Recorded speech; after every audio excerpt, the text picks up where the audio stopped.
For my birthday, my wife left a frozen pizza on the counter and sent a congrats text to me. A week earlier, my wife and her friends threw my best friend a backyard bash with fireworks and a drone photographer. When I asked why, my wife shrugged. "You're not really the celebrating type." I didn't reply. I didn't eat. I just grabbed my bag and walked out the door. That night, my wife's mom texted, "Why's everyone freaking out?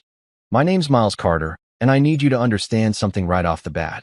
I'm not the kind of guy who throws tantrums or makes dramatic exits over stupid stuff. I'm reasonable. I'm level-headed. I'm the guy who remembers to bring the potato salad to the barbecue even though nobody asked me to, and everyone's going to eat the store-bought mac and cheese instead. I'm dependable, you know? The human equivalent of a Honda Civic. Reliable, efficient, and apparently so boring that my own wife forgot I existed on my 34th birthday. Let me paint you a picture of how this absolute masterpiece of a day unfolded. I woke up that morning with the kind of cautious optimism that only a married man on his birthday can muster. Like maybe, just maybe, this year would be different. Maybe Tara would surprise me with breakfast in bed, or at least remember to say happy birthday before checking her Instagram feed. I'm not asking for a parade here, folks. Just basic human acknowledgement that I'd successfully survived another trip around the sun without getting hit by a bus or developing a gambling addiction. I came downstairs around 8 in the morning, showered and dressed like it was a special occasion, because in my delusional little world, it was. The kitchen was empty. No balloons. No streamers. No cards propped up against the coffee maker with hearts drawn in Sharpie. Just the usual mess from Tara's midnight snack raid. Empty yogurt containers on the counter, a spoon in the sink, and the faint smell of something that might have been cheese but could have also been regret. I checked my phone. Nothing. Not a text, not a call, not even one of those automated birthday messages from my dentist's office reminding me I'm due for a cleaning. I made my own coffee, shocking development, I know, and sat at the kitchen table wondering if maybe she was planning some kind of surprise. Maybe she was waiting until evening. Maybe she'd arranged something thoughtful and sweet, and I was being paranoid. Spoiler alert, I wasn't being paranoid. I was being stupidly hopeful, which is somehow worse. The day crawled by like a three-legged turtle crossing a highway. I worked from home, answered emails, sat through a video conference where my boss Keith asked me to circle back on a project I'd already finished twice. Around noon, I checked my phone again. Still nothing. By 3 o'clock, I was starting to think maybe I'd imagined my own birthday. Maybe I was having some kind of existential crisis where I'd fabricated the entire concept of celebrating the anniversary of my birth. But no, Facebook confirmed it. 17 notifications from people I barely remembered from high school, all wishing me a blessed day, with champagne glass emojis they definitely copy-pasted from last year. At 6:30 in the evening, I heard Tara's car pull into the driveway. My heart did this pathetic little hopeful jump, like a golden retriever hearing the word walk. I stayed in the living room, pretending to read a book I wasn't actually absorbing, waiting for her to come in with a cake, or flowers, or literally anything that suggested she knew what day it was. She walked in carrying grocery bags and her gym duffel. "Hey," she said, not looking at me. Just hey, like I was the mailman or the guy who bags groceries at Kroger.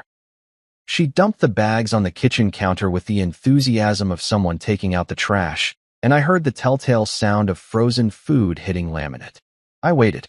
I gave her a solid 5 minutes to remember, to suddenly smack her forehead and say, "Oh my God, Miles, I'm so sorry, happy birthday."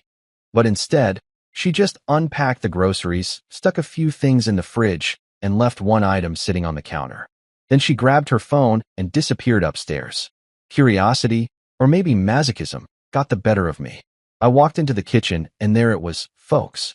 The piece de resistance. The grand gesture. The culmination of 10 years of marriage, of frozen pizza. Not even a good frozen pizza, mind you. We're talking bottom shelf, cardboard crust, cheese that might be plastic situation. Still sealed in its plastic wrap. Not preheated. Not even accompanied by a note, or a half-hearted, "I'll cook this later." Just sitting there on the counter like an afterthought from a sitcom where the laugh track died of disappointment years ago. I stared at that pizza for a solid minute, waiting for the punchline. Surely this was a joke. Surely she'd come downstairs any second and say gotcha, and pull out the real surprise. But the only thing that came was a text notification on my phone. From Tara, who was literally upstairs. Congrats, Miles. 2 words. 14 characters including the comma and period. No emojis. No exclamation point. No happy birthday or love you. Or sorry I'm the worst wife in the continental United States. Just congrats, Miles. Like I'd finished a moderately difficult crossword puzzle or successfully parallel parked on the first try. Here's where the story gets really fun, though. See, I'm not the kind of person who forgets details, especially when those details involve public humiliation and financial waste. Exactly 1 week earlier, 7 days before my frozen pizza extravaganza, Tara had thrown my best friend Jordan the birthday party of the century. I'm talking backyard extravaganza with a capital E. She'd rented a tent, hired a catering company that served fancy sliders and truffle fries, set up a champagne fountain that looked like it cost more than my car, and, my personal favorite detail, hired a drone photographer who nearly decapitated Jordan's cousin Greg, trying to get the perfect aerial shot of everyone singing happy birthday. I'd helped set up for that party. I'd strung lights. I'd moved furniture. I'd made 3 trips to the liquor store because apparently 1 bottle of top-shelf vodka wasn't enough for 15 people. And when it was all over, Tara had beamed with pride, posting approximately 47 photos on Instagram with captions like celebrating this amazing human, and nothing's too good for the people we love. But when I'd asked her, casually, carefully, trying not to sound like a needy child, why my birthday couldn't maybe have a fraction of that energy, she'd looked at me like I'd suggested we sacrifice a goat in the living room. You're not really the celebrating type, Miles, she'd said, already scrolling through her phone. You've always been more low-key. Oh right, my bad. I forgot that I was supposed to earn affection by providing pyrotechnics and nearly killing people with camera equipment. Silly me for thinking that maybe, just maybe, my own wife might give half a damn about the day I was born. That night, standing in my kitchen staring at that frozen pizza while the house settled into its usual evening silence, something inside me just clicked. Not in an angry way, not even in a sad way. It was more like a switch flipping, a decision making itself without much input from my brain. I walked upstairs, pulled my old duffel bag from the closet, and started packing. Toothbrush, clothes for a few days, laptop charger, the essentials. Tara didn't even look up from her phone when I zipped the bag. Going somewhere, she asked, thumbs still flying across the screen. Yeah, I said. Somewhere that doesn't smell like freezer burn and broken promises. I walked out of that house without yelling, without slamming doors, without any of the dramatic flourishes you see in movies. Just me, my duffel bag, my dignity, and the haunting sound of an untouched pizza crust cracking somewhere in the kitchen behind me, probably buckling under the weight of its own mediocrity. Best birthday gift I ever gave myself, honestly. The first thing you need to know about checking into a cheap hotel at 9:30 on a Tuesday night with nothing but a duffel bag and the emotional baggage of a failed marriage is that nobody working the front desk is paid enough to care about your drama. And honestly, that's exactly what I needed. I pulled into the parking lot of the Sunset Inn, which, by the way, faced east and hadn't seen a legitimate sunset since probably 1987, and sat in my car for a solid 10 minutes, just staring at the neon vacancy sign flickering like it was having its own personal crisis. The place looked like the kind of establishment where you'd find a motivational speaker who'd hit rock bottom, or a traveling salesman who'd made some questionable life choices. Perfect. I'd fit right in. The lobby smelled like industrial cleaner and someone's microwave burrito, which somehow felt more honest than my own house ever did. Behind the front desk sat a guy who looked about 22, wearing a name tag that said Brandon in all caps like he was yelling his own identity into existence. He had earbuds in and was clearly watching something on his phone that was way more interesting than my personal breakdown. I dinged the little bell on the counter. You know, one of those brass ones that sounds way more cheerful than any bell has a right to be. And Brandon looked up with the expression of someone who'd just been interrupted during the good part of a video. Help you? He asked, pulling out one earbud but leaving the other in, just in case I wasn't worth his full attention. Yeah, I need a room for the night, I said. Maybe a few nights, actually. Haven't quite worked out the details of my new living situation yet. Brandon started typing on his ancient desktop computer that probably ran on Windows XP and prayers. King or 2 queens. Just a king is fine. I'm flying solo on this adventure. He nodded like he'd seen this exact scenario play out 100 times before. Credit card. I handed it over, and while he was processing everything, he glanced up at me with this look that was half curiosity, half pity. Celebrating something? He asked, and I couldn't tell if he was being sarcastic or genuinely couldn't read the room. Yeah, I said, unable to stop myself from smiling. My emotional independence. Brandon paused, looked at me for a second, then cracked the smallest grin. Good for you, man. Room 237. Second floor. Take the stairs to your left. Elevator's broken. Of course it is, I said, grabbing my key card. Would have been suspicious if everything worked perfectly. Ice machine's on your floor, he added. Also broken. But there's a vending machine that sometimes accepts dollar bills. You're really selling this place, Brandon. Hey, it's $89 a night, and we don't ask questions. That's the whole pitch. Fair enough.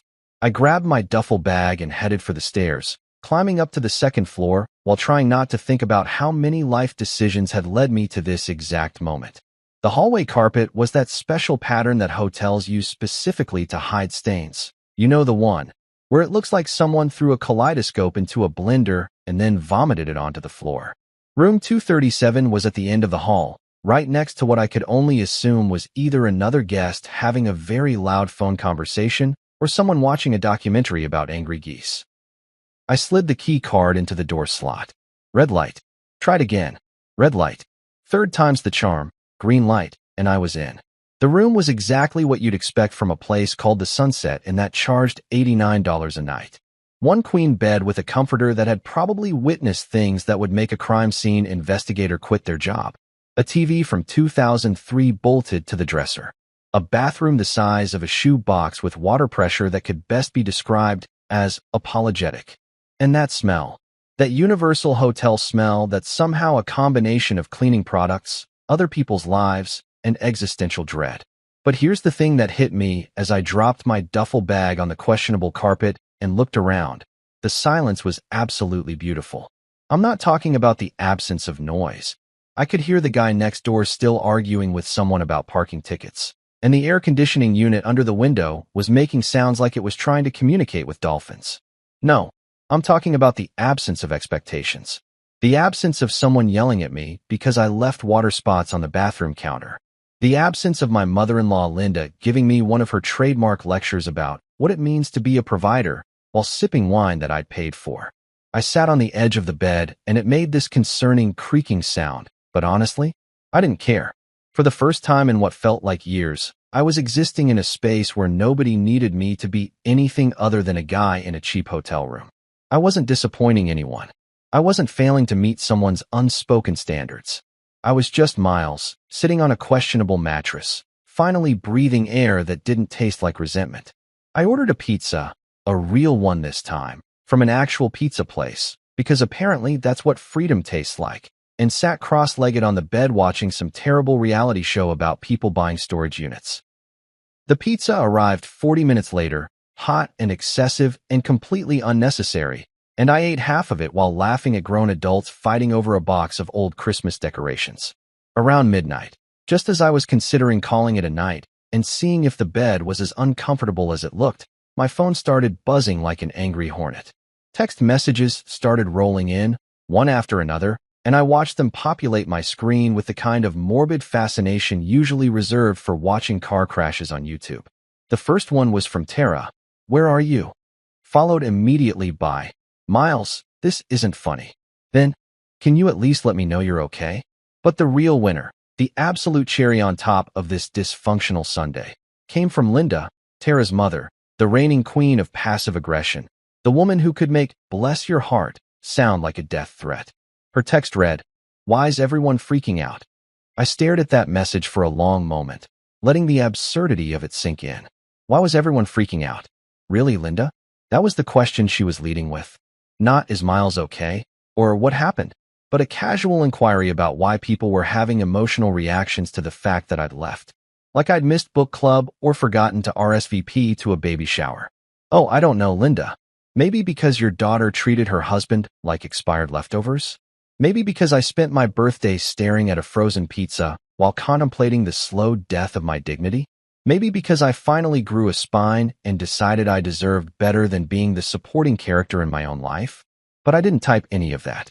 Instead, I did something that felt revolutionary. I turned off my phone, just held down the power button and watched the screen go dark, cutting off the incoming tide of guilt trips and manipulation attempts. The silence that followed was profound. It was the kind of silence that makes you realize how much noise you've been tolerating. I brushed my teeth with the complimentary toothpaste that tasted like minty regret, changed into an old t-shirt, and climbed into the hotel bed. The sheets were scratchy and smelled like industrial detergent, but they were mine for the night. Nobody was going to roll over and complain that I was taking up too much space. Nobody was going to sigh dramatically because I was reading too late with the lamp on. The air conditioning unit hummed and rattled, occasionally making sounds like it was trying to achieve sentience, and somewhere down the hall someone was watching what sounded like an action movie at full volume. The guy next door had finally stopped arguing about parking tickets and was now snoring loud enough to register on the Richter scale. And you know what? It was perfect. Every weird sound, every questionable smell, every moment of this absolutely ridiculous situation was perfect because it was mine. I'd chosen it. I'd walked out of a life that was slowly suffocating me and into a cheap hotel room that smelled like other people's mistakes, and I felt oddly free. As I drifted off to sleep, I had this thought that made me smile in the dark. I hadn't burned that frozen pizza on my way out. I hadn't thrown a tantrum or broken anything or left a dramatic note. I just left. And somehow, that quiet exit felt more powerful than any grand gesture could have been. Tomorrow I'd have to figure out real logistics. Where I'd actually stay, what I'd tell people, how I'd navigate this new reality. But tonight I was just a guy in room 237 of the Sunset Inn, falling asleep to the sound of malfunctioning air conditioning and distant action movies, feeling like maybe, just maybe, I'd finally done something right. Waking up in a cheap hotel room is a weird experience, especially when you're not there for a business trip or because you're having an affair with someone named Crystal who works in pharmaceutical sales. I woke up to sunlight streaming through curtains so thin they were basically decorative suggestions, and for about 3 seconds I forgot where I was. Then reality came crashing back like a hangover, except instead of tequila regrets, it was life choices. I grabbed my phone off the nightstand, which wobbled like it was one strong breeze away from collapsing, and made the mistake of turning it on. 47 notifications. 47. My phone literally vibrated in my hand for a solid 30 seconds like it was having a seizure. Messages from Tara, from Linda, from Jordan, from Tara's sister Rebecca, who I hadn't heard from since she asked me to help her move in 2019 and then never said thank you. Everyone's suddenly very concerned about my whereabouts now that I wasn't around to be conveniently ignored. I ignored all of them and opened my banking app instead, because apparently I'm the kind of person who starts their morning with financial anxiety instead of coffee like a normal human being. That's when I saw it. The beautiful, infuriating reality of my situation, laid out in neat little rows of automatic payments and monthly subscriptions. Netflix, $15.99 per month. In my name. Hulu, $14.99 per month. My credit card. Disney Plus, $10.99 per month. You guessed it, me again. HBO Max, $15.99 per month. Miles Carter, Party of One, paying for everyone's binge-watching habits. The internet bill, $89.99 per month. My account, cell phone plan, the family plan with 4 lines, $180 per month. And here's the kicker. One of those lines was for Jordan, my best friend, who apparently had been on my family plan for 2 years because he was between jobs, and I was such a good dude about it. Another line was for Linda, because of course Tara's mother couldn't possibly pay for her own phone service when she had a son-in-law who was just hemorrhaging money anyway. Spotify Premium Family Plan, $16.99 per month. I didn't even use Spotify. I was an Apple Music guy. But Tara insisted we needed Spotify for her workout playlists and her mom's audiobooks and Jordan's podcast subscriptions. The home security system, $49.99 per month. Protecting a house I wasn't even living in anymore. I kept scrolling, and the hits just kept coming. The cloud storage subscription. The meal kit delivery service that Tara used exactly twice before deciding cooking was not her vibe. The streaming service for fitness classes that Linda used to watch yoga videos she could have found for free on YouTube. Even the premium account for some recipe app that I'm 90% sure was being used by Jordan's girlfriend to plan her Instagram-worthy brunches. I sat there in that hotel bed, staring at my phone, doing the mental math. I was spending roughly $450 a month on services that primarily benefited everyone except me. $450. That's a car payment. That's a decent vacation fund. That's a therapy session every week with enough left over for the good coffee. And this is where it gets really beautiful.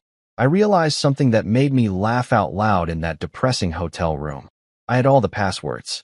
Every single account, every subscription, every service. They were all in my email, tied to my credit cards, accessible through my phone. I was the gatekeeper to their entire digital existence, and I'd been so busy being the reliable guy that I'd never even thought about what would happen if I just stopped. A plan started forming in my head, and let me tell you, it was the kind of plan that made me feel like a supervillain in the best possible way. Not an evil supervillain, more like a chaotic, neutral character who'd finally had enough of being everyone's financial safety net.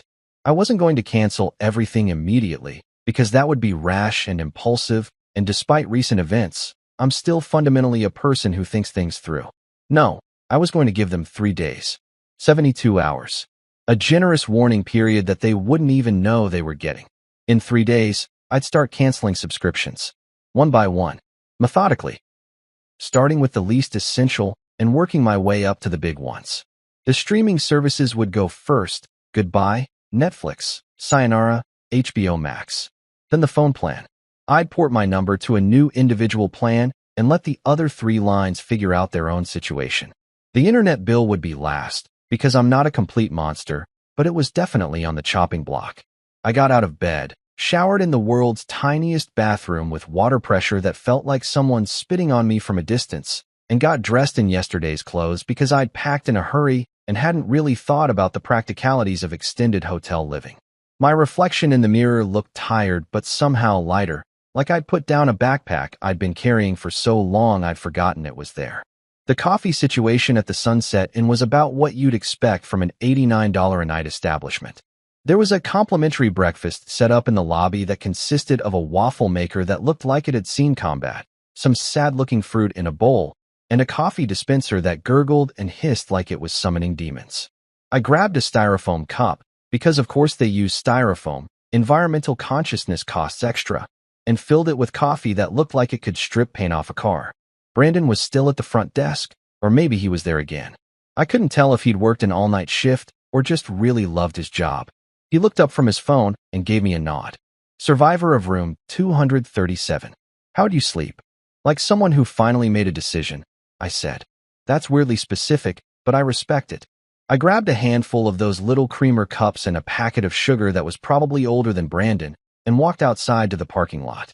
The morning air was crisp and cool, and the sky was that particular shade of blue that makes you think maybe things aren't completely terrible. I leaned against my car, popped the lid off my terrible coffee, and took a sip. It tasted like burnt dreams and questionable life choices, but it was mine, and I wasn't sharing it with anyone. I pulled out my phone, opened the Notes app, and started making a list. Not a grocery list or a to-do list, but a revenge list. Okay, revenge is a strong word. Let's call it an accountability list. An actions have consequences list. Maybe you should have thought about this before you gave me frozen pizza for my birthday list. Day 1. Today research individual phone plans. Look into month-to-month apartment rentals. Call Maya about that job offer. Drink terrible hotel coffee and feel smug about it. Day 2. Port phone number to new plan. Change all passwords. Update billing addresses. Forward mail to somewhere that isn't my old house. Day 3. Cancel Netflix. Cancel Hulu. Cancel Disney Plus. Cancel HBO Max. Cancel Spotify. Remove unauthorized users from family phone plan. Sit back and wait for the chaos. Day 4. Cancel internet. Watch the world burn from a safe distance.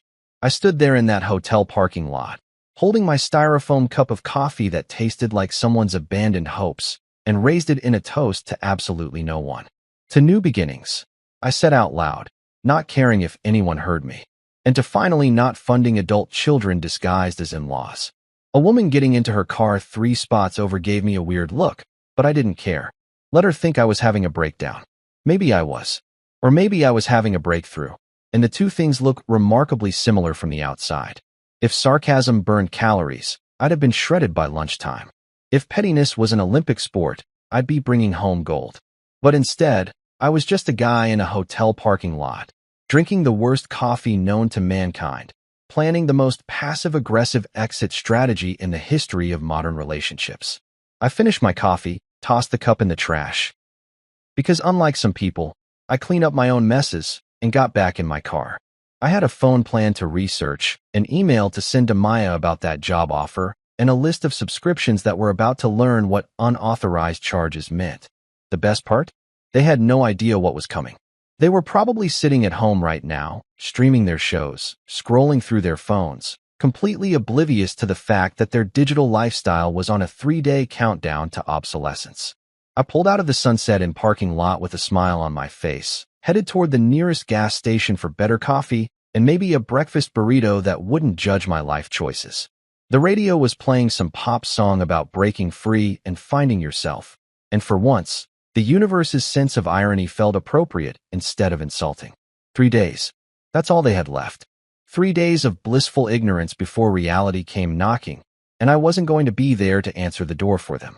The thing about executing a perfectly petty plan is that the waiting period is almost better than the actual revenge. It's like knowing you have chocolate cake in the fridge, but deciding to save it for later. The anticipation is half the pleasure. For 2 whole days, I existed in this beautiful bubble of calm where I knew exactly what was coming and nobody else had a clue. I spent those 48 hours in a state of zen-like peace that I haven't experienced since before I got married. I woke up when I wanted to wake up. I ate meals at weird times because there was nobody around to judge me for having leftover Chinese food at 10 in the morning. I watched whatever I wanted on my laptop without someone sighing dramatically because I wasn't interested in another documentary about minimalist tiny homes or whatever wellness trend Tara was pretending to care about that week. On day 1 of the calm, I went to a diner about 5 miles from the hotel. One of those classic American places with red vinyl booths and a laminated menu that's probably been the same since 1995. The waitress was named Dolores, according to her name tag, and she had the energy of someone who'd seen everything and was no longer impressed by human behavior. I ordered the biggest breakfast they had: pancakes, eggs, bacon, hash browns, toast, and coffee that actually tasted like coffee instead of punishment. Hungry or heartbroken? Dolores asked, not even looking up from her order pad. Can it be both? I said. She cracked a smile. Rough week. You could say that. But it's getting better. Good, she said, pouring my coffee. Life's too short to stay miserable, especially when there are pancakes. Wise woman, Dolores. I left her a $20 tip because sometimes you meet people who restore your faith in humanity, and they deserve to know it. I spent the afternoon driving around town, reacquainting myself with a city I'd been living in for years but hadn't really seen. When you're stuck in a routine, work, home, obligations, repeat, you stop noticing things. You forget that there are actual places to explore, coffee shops you've never tried, parks you've never walked through. I went to a bookstore and bought 3 novels I'd been meaning to read for years. I sat in a park and watched people jog by with their dogs, looking aggressively healthy and happy in that way that usually annoyed me, but somehow didn't today. My phone buzzed occasionally with messages from Tara. Nothing urgent, just the usual stuff. Did you pay the electric bill? And where's the receipt for the lawnmower repair? And my personal favorite.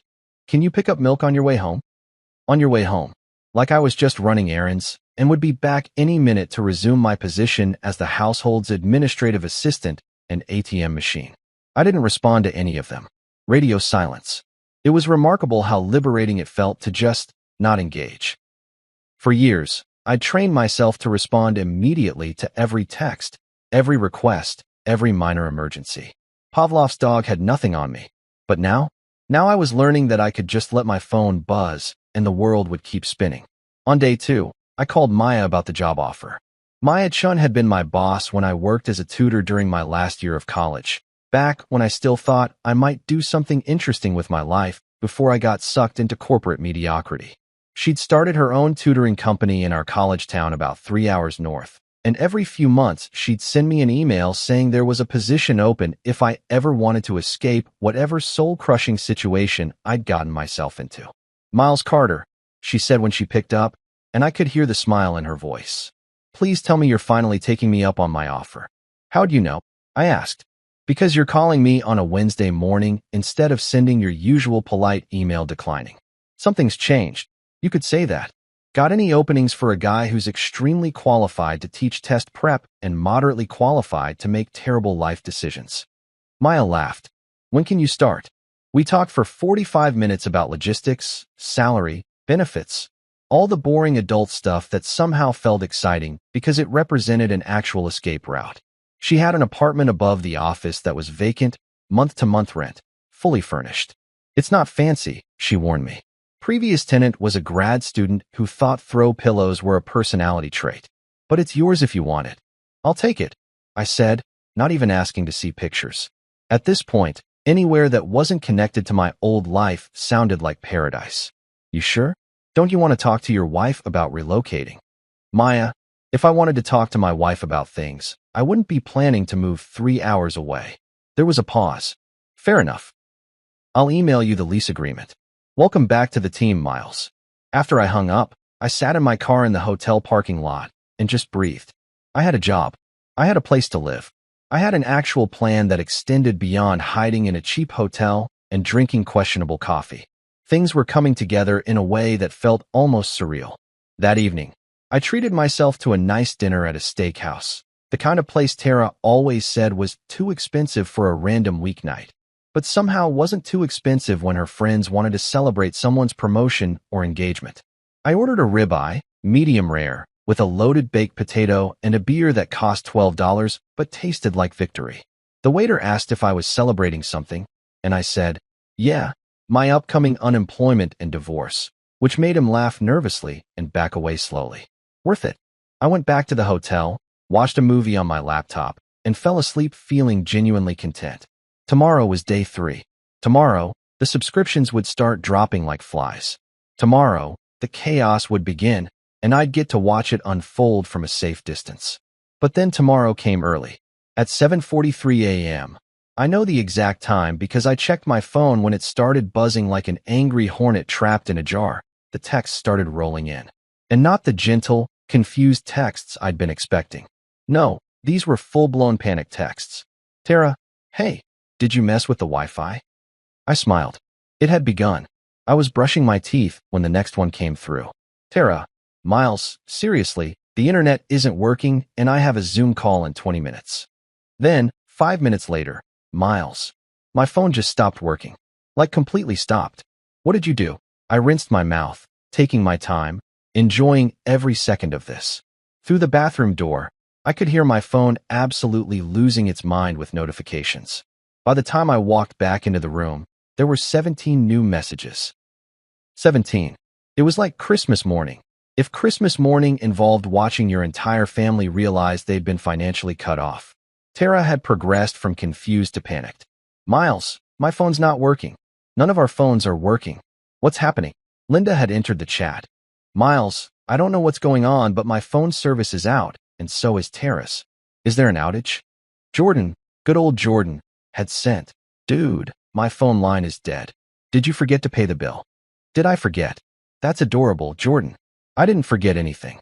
I remembered everything, actually. Every month I paid that bill. Every time you said, thanks, man, and never offered to contribute. I remembered all of it. Then came my favorite message of the morning, from Tara. My mom says I should call you. Please don't do anything crazy.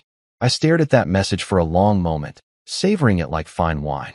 Don't do anything crazy. That was rich coming from the woman who gave me frozen pizza for my birthday and expected me to stick around indefinitely funding everyone's digital lifestyle. Oh, Linda, I thought, if only you knew that my version of crazy was sitting quietly in a hotel room drinking coffee that tasted like burnt dreams and canceled subscriptions. If only you knew that my grand act of rebellion was simply choosing not to pay for things that didn't benefit me. The horror. The absolute chaos. I typed out my response with the care of someone crafting a masterpiece. No long explanation. No justification. No essay about feelings or boundaries. Just one simple emoji. Thumbs up. I hit send and watched the message deliver. One thumbs up. That's all they got. Because nothing, and I mean nothing, terrifies control freaks more than a complete non-reaction. My phone immediately started ringing. Tara. I declined the call. It rang again. Declined. Then Linda tried. Declined. Then Jordan. Rebecca. Even Tara's dad, Rick, who hadn't called me since he dialed me during Thanksgiving 2022. I turned my phone to silent, set it face down on the nightstand, and went to take a shower. Let them spiral. I had a checkout time to meet and a new life to start. There's something weirdly symbolic about packing your entire life into a Honda Accord and driving away from everything you've known for the past decade. It's like being in one of those indie movies where the protagonist has a revelation and just hits the road. Except instead of a cool vintage convertible and a carefully curated soundtrack, you've got a car that makes a weird rattling noise above 50 miles per hour and a playlist that keeps shuffling to breakup songs like your phone is trying to make a point. I checked out of the Sunset Inn at exactly 11 a.m., which was checkout time, because even in the midst of a life crisis, I'm still the kind of person who follows hotel policies. Brandon was at the desk again. Or still, I honestly couldn't tell anymore. And he gave me a little salute as I turned in my key card. Good luck out there, man, he said. Hope you find whatever you're looking for. Thanks, Brandon. Keep fighting the good fight with that waffle maker. It's a losing battle, but somebody's got to do it.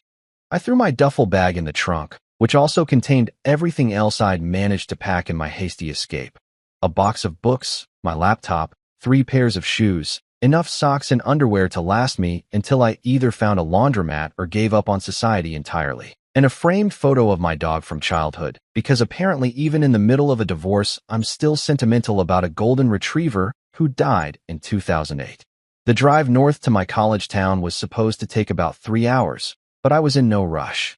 For the first time in years, I had nowhere I needed to be at any specific time. No meetings. No obligations. No wife texting me a grocery list with 17 items that somehow all needed to be the organic version. Just me, the open road, and the distinct possibility that I was having either a breakthrough or a breakdown. The jury was still out. I merged onto the highway, and immediately my phone started ringing through the car's Bluetooth system. Tara's name flashed on the dashboard screen like a warning light. I hit decline and turned off Bluetooth entirely, because I was learning that sometimes the best response is no response at all. Let her think I'd driven into a tunnel. Let her think I'd dropped my phone in a lake. Let her think whatever she wanted. I was done providing explanations for my existence. The radio became my only companion, and it had apparently decided that today was songs about love gone wrong day. Every station I flipped to was playing either a bitter breakup anthem or an overly optimistic song about finding yourself after heartbreak. At one point, I Will Survive came on, the Gloria Gaynor version, not some modern cover, and I cranked it up and sang along like I was auditioning for the world's saddest karaoke competition. A truck driver in the next lane looked over at me belting out lyrics about changing locks and growing strong, and I just nodded at him like this was completely normal behavior. He gave me a thumbs up. Brotherhood of the road, I guess. We've all been there, fighting our demons at 70 miles per hour while Gloria Gaynor provides the soundtrack. About an hour into the drive, I stopped at a rest area that had the aesthetic of a building that had given up on life sometime in the 90s. The bathroom smelled like broken dreams and industrial cleaner, and the vending machines looked like they might contain either snacks or anthrax. It was hard to tell. I grabbed a coffee from a machine that charged $3 for what tasted like someone's interpretation of what coffee might be, and stood outside watching families shuffle between minivans and SUVs. There was this one couple, probably in their 50s, and they moved around each other with this easy familiarity that made me realize I'd never had that with Tara. Every interaction we'd had in the last few years felt like a negotiation or a performance.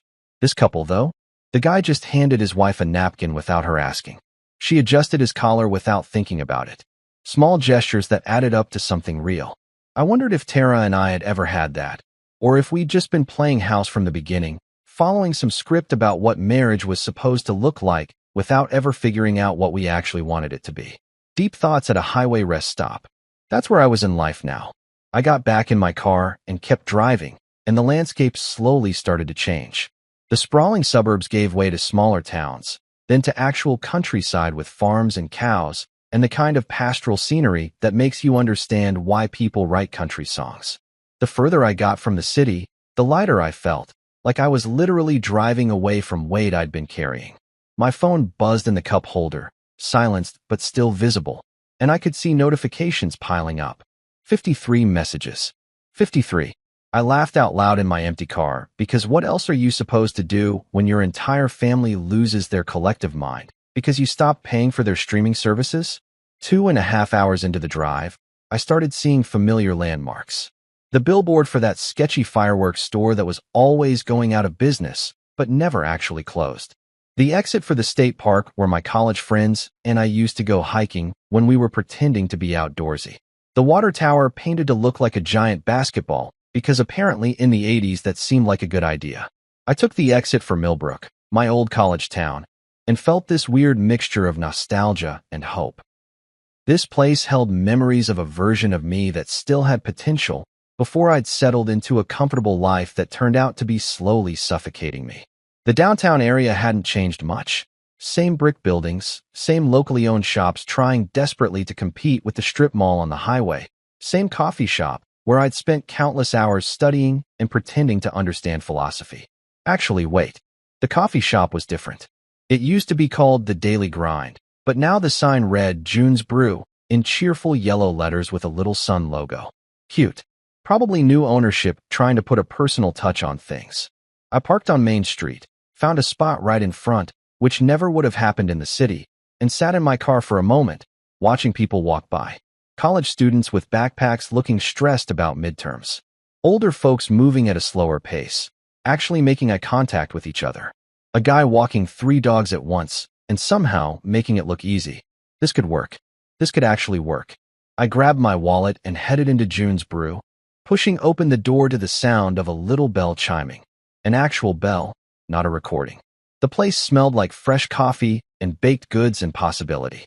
It was warm without being stuffy, busy without being crowded, and had that perfect coffee shop ambience that makes you want to stay for 3 hours with a laptop and pretend you're writing the next great American novel. Behind the counter was a woman about my age with dark hair pulled back in a ponytail and an apron that said, "Powered by coffee and sarcasm." She was steaming milk for someone's latte with the focused concentration of a surgeon performing a delicate operation. When she looked up and saw me standing there, she smiled. And here's the thing that got me. It was a real smile. Not a customer service smile. Not a polite but exhausted smile. An actual, genuine, reaches your eyes kind of smile that made me realize I hadn't seen one of those directed at me in longer than I cared to admit. "Welcome to June's," she said. "What can I get you?" "Are you June?" I asked, already knowing the answer but needing to confirm that yes, some people actually name their businesses after themselves, and that's adorable. Guilty as charged. Opened this place 6 months ago and immediately regretted the pressure of having my name on everything. She grinned. "If the coffee's bad, it's a personal failure. If it's good, well, at least my ego gets a boost." "I'll take a large latte," I said. "And maybe a boost of optimism if you've got that on the menu." She laughed, a real laugh, the kind that sounds like someone actually found you funny instead of just being polite. "Rough day. More like rough decade with a particularly terrible birthday as the grand finale," I said. "But I'm told coffee helps." June started making my latte, and I watched her work with the kind of casual competence that comes from doing something you actually enjoy. "Birthday, huh? Let me guess, someone forgot." Worse. Someone remembered but thought a frozen pizza still in its plastic wrap counted as a celebration. She stopped mid-pour and looked at me with this expression of genuine horror mixed with amusement. "You're joking." I wish I was. Frozen pizza. Not even preheated. Just sitting on the counter like a sad monument to low expectations. June finished my latte and slid it across the counter, and I noticed she'd done one of those fancy leaf designs in the foam. "Well, mysterious frozen pizza guy, consider this latte my retroactive birthday present. On the house. You don't have to. I insist. Anyone who's been through the great frozen pizza incident of whatever year this happened deserves at least one free coffee." I took the latte and raised it in a toast. To new beginnings and coffee shop owners who restore your faith in humanity. "I'll drink to that." she said, raising her own cup. Even though mine's decaf because I've already had 4 shots of espresso today and my heart is staging a rebellion. That laugh. Her laugh was the first genuine sound of joy I'd heard in months, and it felt like maybe, just maybe, I'd made the right decision driving north to start over. Day 3 arrived with all the subtlety of a freight train crashing through a nitroglycerin factory. I woke up in my car. Yeah, my actual car, parked behind June's coffee shop because I'd stayed until closing time talking to her about everything from terrible exes to the correct way to make a grilled cheese sandwich, and then realized it was too late to go check out Maya's apartment. June had said I could crash in my car in her parking lot because apparently this town still believed in basic human decency. Wild concept. My phone had died sometime during the night, which was probably a blessing.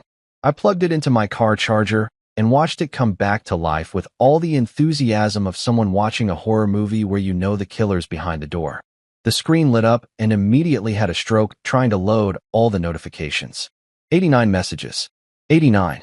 I had 89 unread messages, and it wasn't even 7 in the morning yet. I scrolled through them with the detached fascination of someone watching a reality show about people who hoard exotic animals. The progression was beautiful. A perfect arc from confusion to panic to anger to desperation. It was like watching the 5 stages of grief, except instead of accepting death, they were accepting the death of their unlimited streaming capabilities. The messages had started around midnight, which tracked. That's when Netflix does its thing where it boots you out and makes you sign back in.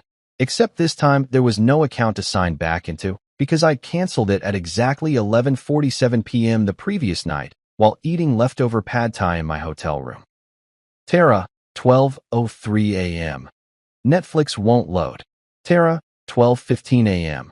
Seriously, Netflix is broken. Did you change the password? Tara, 12:47 a.m. Miles. Nothing is working. Not Netflix, not Hulu, nothing. Then Linda entered the chat at 1:23 a.m., which meant she'd been up late binge-watching something and got the shock of her entitled life. Linda, Miles, I don't know what's going on with the streaming services, but they're all saying the account is closed. There must be some kind of error. Can you call customer service in the morning? Can I call customer service? That's adorable, Linda. Sure. Let me just call them up and explain that I intentionally canceled everything because your daughter gave me frozen pizza for my birthday and I finally grew a spine. I'm sure they'll fix it right up. The messages continued through the early morning hours, each one more panicked than the last. It was like watching dominoes fall, except the dominoes were pampered adults realizing they actually had to pay for their own stuff. Jordan, 3:47 a.m. Yo, my phone's completely dead. Like no service at all. What's happening? Rebecca, 4:15 a.m. Miles, Tara called me from a neighbor's phone crying about the internet being out. What did you do? What did I do? What did I do? I stopped being a human ATM, Rebecca. I stopped funding a lifestyle for people who couldn't even remember my birthday. I stopped setting myself on fire to keep everyone else warm. That's what I did. But my absolute favorite, the crown jewel of this entire message thread, came from Rick, Tara's father, who hadn't spoken to me directly since Christmas 2023 when he cornered me by the eggnog and gave me a 20-minute lecture about providing for family, while I stood there wondering if it was socially acceptable to fake a heart attack to escape a conversation. Rick, 6:42 a.m. A real man doesn't abandon his family. I stared at that message for a solid minute, letting it sink in. A real man doesn't abandon his family. This coming from the guy who went on a fishing trip during his daughter's college graduation because he needed to clear his head. This coming from Mr. I'll just put it on Miles's tab at every family dinner. This coming from someone who genuinely believed that masculinity was measured by how much emotional and financial abuse you could tolerate while maintaining a smile. I typed out about 17 different responses in my head, each one more scathing than the last. I wanted to explain to Rick that a real man knows his worth. That a real man doesn't let people treat him like a convenience store that's open 24 hours for their emergencies. That a real man can recognize when he's being used and actually do something about it instead of just complaining about kids these days and their entitlement, while being the most entitled person in the room. But you know what I actually sent? Nothing. Absolutely nothing. Because the thing about people like Rick is that they don't actually want a conversation. They want validation. They want you to engage so they can feel important and wise and like they've made some kind of point. And the most powerful thing you can do to someone who's trying to manipulate you through guilt is just not play the game. I did, however, screenshot his message and send it to Maya with the caption, "My father-in-law's thoughts on masculinity." Also, he's been on my phone plan for 2 years without contributing a dime. Maya responded within minutes. "I've known you for an hour, and I already know you're more of a man than this dude. Want me to send him a strongly worded email about emotional intelligence?" God, I loved Maya. The messages kept coming as I sat in my car, watching the sunrise paint the sky in shades of pink and orange that seemed way too cheerful for the chaos unfolding in my phone. It was like being inside the eye of a hurricane, watching the destruction from a safe distance while maintaining perfect calm. Tara had moved from anger to negotiation, which was a predictable stage. Tara, 7:03 a.m. Miles, I know you're mad, but this is affecting everyone. Can we at least talk about the phone plan? My mom needs her phone for work. Linda didn't work. Linda was retired and spent her days watching home improvement shows and texting unsolicited advice to people who didn't ask for it. But sure, let's pretend her phone was essential for her non-existent career. Then Jordan chimed in with what might be the most Jordan message ever sent. Jordan, 7:21 a.m. Bro, she's saying you hacked the Wi-Fi. I told her that's not how Wi-Fi works, but she's convinced you did something technical and malicious. Also, can you turn my phone back on? I have a date tonight. I had to laugh at that one. I actually laughed out loud in my car, probably looking like a crazy person to anyone passing by. Jordan's girlfriend. Excuse me, his date, needed to call him about their plans, and somehow this was my emergency to solve. The same Jordan who'd been on my phone plan since 2023 and had literally never once offered to contribute. The same Jordan who got fireworks and champagne fountains for his birthday, while I got freezer burn disappointment. No, Jordan. No, you can't have your phone back. Go buy a prepaid phone at a gas station like the rest of US peasants did before family plans were invented. Experience the joy of limited minutes and paying your own way. Build some character. I scrolled further and found a message from Tara's work friend Melissa, who I'd met exactly twice and who apparently felt qualified to weigh in on my personal life. Melissa, 7:44 a.m. Miles, I don't know what's going on between you and Tara, but punishing her like this is really immature. You're acting like a child. Punishing her. That's the word they kept using. Punishing. Like choosing not to pay for someone else's luxuries was some kind of vindictive attack instead of just normal boundaries that functioning adults should have. I wanted to respond to Melissa with a detailed breakdown of exactly how much money I'd spent over the years funding everyone else's comfort while my own needs were treated as optional. I wanted to calculate the exact dollar amount of frozen pizza versus Jordan's birthday party and send her a spreadsheet. I wanted to explain that sometimes punishment is just consequences wearing a different outfit. But again, I didn't respond. Because Melissa didn't actually matter. Her opinion was worth exactly as much as she'd contributed to my phone bill. Nothing. The final message that made me actually put my phone down and take a deep breath came from Linda at 8:02 a.m. Linda, I raised my daughter to be a good wife. This is breaking her heart. I hope you're proud of yourself. And there it was. The ultimate guilt trip. The nuclear option. The think of how this affects my daughter card. As if I hadn't spent 10 years thinking about exactly that while my own feelings were treated like they were optional features nobody ordered. I looked at that message, sitting in my car behind a coffee shop in a town I'd fled to for a fresh start, and I realized something profound. I actually was kind of proud of myself. Proud that I'd finally drawn a line. Proud that I'd stopped accepting crumbs and calling it a meal. Proud that when faced with the choice between maintaining peace and maintaining my dignity, I'd chosen myself for once. I turned my phone face down, grabbed my toiletry bag, and headed into June's coffee shop. She was just unlocking the front door, probably wondering why there was some random guy sitting in his car in her parking lot at 8 in the morning. Morning, she said, not even looking surprised. Rough night. You could say that. Any chance you know where a guy can find a shower and maybe some industrial strength coffee? She grinned. Gym's 2 blocks down. They do day passes. And the industrial coffee? That I can help with right now. You're a lifesaver, June. Nah, she said, flipping the lights on inside the shop. Just someone who recognizes a fellow survivor when she sees one. Saturday morning arrived with the kind of peaceful quiet that makes you think maybe the universe has decided to give you a break. I'd moved into Maya's apartment above the tutoring office 2 days earlier, and I was still in that honeymoon phase with the place where even the creaky floorboards seemed charming instead of annoying. The apartment was exactly as advertised, small, fully furnished by someone who thought throw pillows could solve any decorating problem, and absolutely perfect for a guy who needed to start over with minimal baggage. I'd spent Friday night setting up my laptop, organizing my clothes in the tiny closet, and enjoying the revolutionary concept of living in a space where nobody yelled at me for leaving a coffee mug on the counter. The previous tenant, some grad student named Bethany, according to the passive-aggressive notes she'd left about which light switches controlled which outlets, had left behind approximately 47 decorative pillows, a collection of succulents in various states of death, and a shower curtain with inspirational quotes that I'd immediately replaced with a plain blue one because I didn't need "dream big" staring at me while I shampooed. I woke up around 8, made coffee in the little single-serve maker that looked like it had been purchased during the Obama administration, and was contemplating whether I had the energy to walk to June's shop for a real breakfast when I heard footsteps on the stairs leading up to my apartment. Heavy, determined footsteps. The kind of footsteps that meant someone had driven 3 hours with a mission. Then came the knock.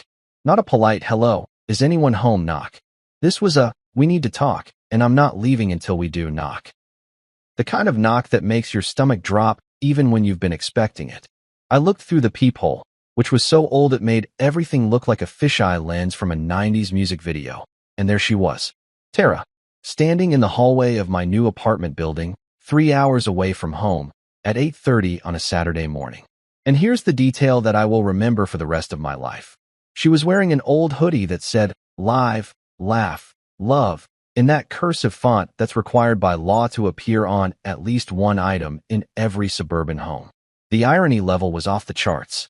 The woman who'd given me frozen pizza for my birthday was standing at my door wearing a hoodie about living and laughing and loving, and I had to bite the inside of my cheek to keep from laughing in her face through the door.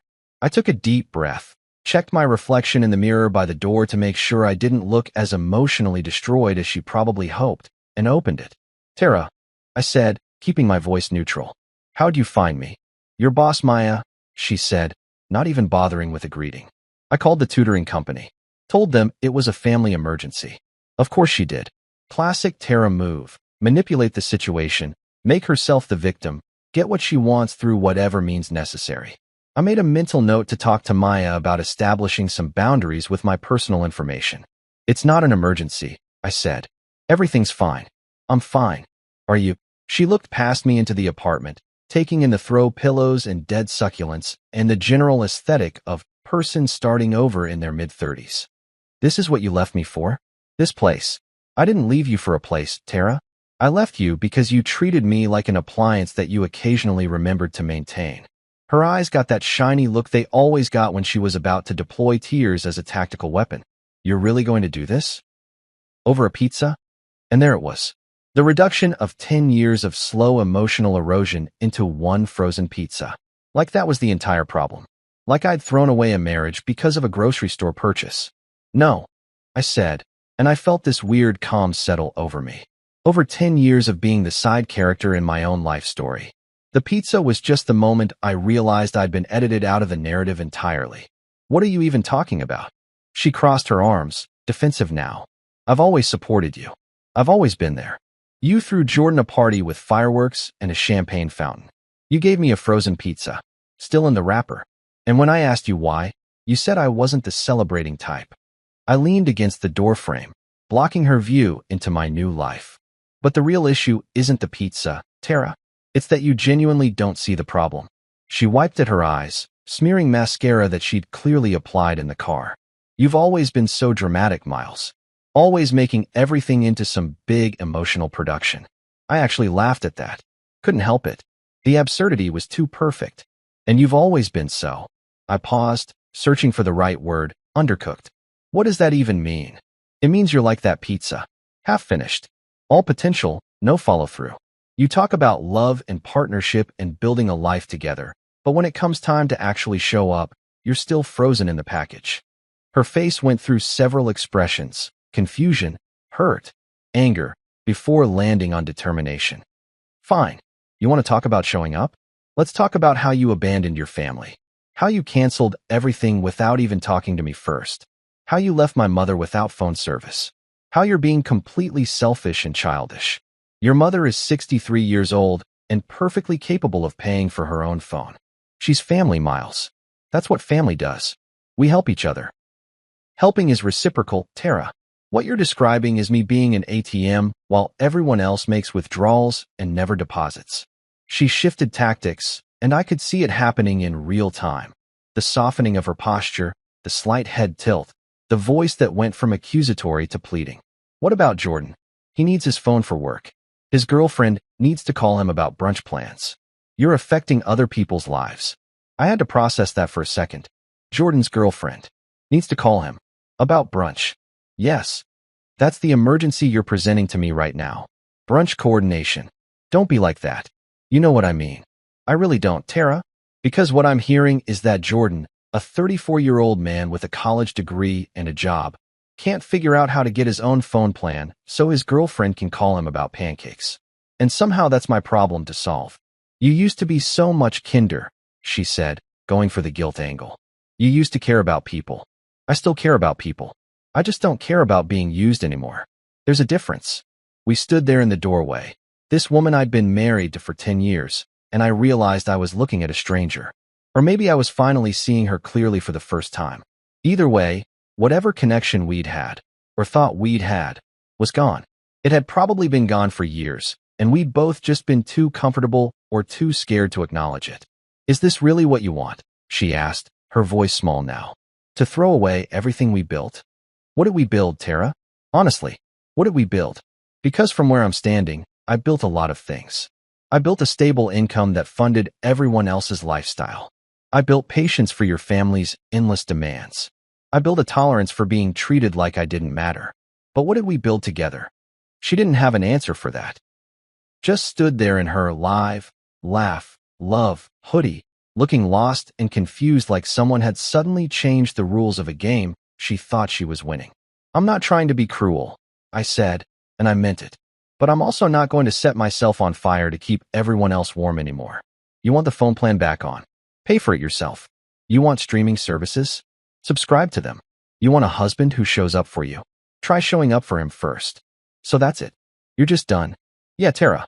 I'm done being an afterthought. I'm done being convenient. I'm done being the guy who gets frozen pizza while everyone else gets fireworks. I could see her gearing up for another argument, another guilt trip, another manipulation tactic from the playbook she'd been using for years. But I didn't have the energy for it anymore. More importantly, I didn't have the obligation.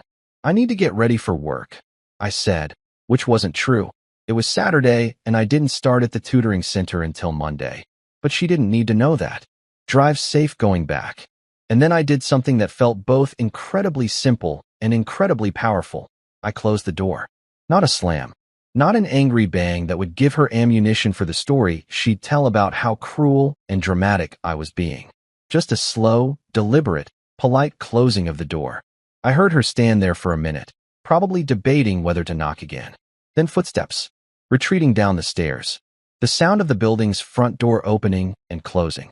A car engine starting in the parking lot below. I walked to the window and watched her drive away in the SUV that I'd helped pay off 2 years earlier. She sat in the driver's seat for a solid 5 minutes before pulling out, probably texting people about what a terrible person I was, probably calling Linda to report on the failed mission. I felt nothing. No regret, no sadness, no triumph. Just a quiet sense of relief that this chapter was finally, definitively closed. Revenge, but make it classy. I grabbed my keys and headed down to June's coffee shop. I needed a real breakfast, and maybe some conversation with someone who actually seemed to enjoy my company. Living in a small town after spending a decade in the suburbs is like switching from a loud rock concert to a library. The silence is so profound you start hearing things you forgot existed. Like birds, and your own thoughts. And the sound of your neighbor Mrs. Patterson walking her corgi past your window every morning at exactly 7:15 while singing what I can only assume are show tunes from the 1960s. A week had passed since Tara showed up at my door in her ironic hoodie, and I'd settled into a routine that felt suspiciously like peace. Wake up, coffee at June's. Work at the tutoring center helping high school kids understand SAT prep and why Shakespeare still mattered. More coffee at June's. Home to my apartment full of throw pillows. Sleep. Repeat. It was simple and boring and absolutely perfect. Maya had been incredible about the whole situation. She didn't pry, didn't ask invasive questions, just gave me space to exist, and occasionally dropped off containers of homemade soup, because apparently that's what normal, emotionally healthy people do for each other. Who knew? I was sitting in my apartment on a Tuesday afternoon, grading practice essays from a student who thought Romeo and Juliet was about two kids who made bad choices because of poor parental supervision, when my phone rang. Maya. That was weird. She usually just texted unless it was something important. Hey, I answered. What's up? So, Maya said, and I could hear the barely contained laughter in her voice. I just got the most interesting phone call. Define interesting. Your mother-in-law called the tutoring center trying to track you down. I sat up straight, nearly knocking over my coffee. Linda called you? How did she even get this number? Apparently, she's been calling every tutoring company within a 100-mile radius. Very determined woman. She told my receptionist it was a family emergency and that she needed to speak with you immediately regarding urgent financial matters. Oh my God, it gets better, Maya said. When Jessica told her you weren't available, Linda asked for your home address because, as your employer, I have a legal obligation to provide that information to family members in crisis. I had to laugh. I actually had to laugh because the audacity was impressive. What did you tell her? I told her you joined witness protection and I wasn't legally allowed to disclose your location. You didn't. I absolutely did. She sputtered for about 30 seconds and then hung up. Jessica said it was the highlight of her week. Maya paused. Should I be worried? Is this woman going to show up here with a SWAT team? No, she's just mad that I stopped funding her phone plan and now she actually has to use her retirement money on things like cell service. The horror. The absolute tragedy, Maya said. Anyway, I wanted to give you a heads up in case she escalates to skywriting or hiring a private investigator. After we hung up, I sat there marveling at the commitment it must have taken for Linda to call multiple tutoring companies trying to hunt me down. That was dedication. Misguided, boundary-crossing dedication, but dedication nonetheless. Out of morbid curiosity, and because apparently I enjoy emotional self-harm, I grabbed my laptop and logged into the family's shared Google Drive. We'd set it up years ago for sharing documents and photos, and I'd honestly forgotten I still had access. Nobody had bothered to remove me, probably because Tara didn't know how and was too proud to ask. The main folder had the usual suspects: tax documents, home repairs, vacation photos from 2019. But there were some new additions that made me actually snort coffee through my nose. First folder, emergency bills. I clicked it open.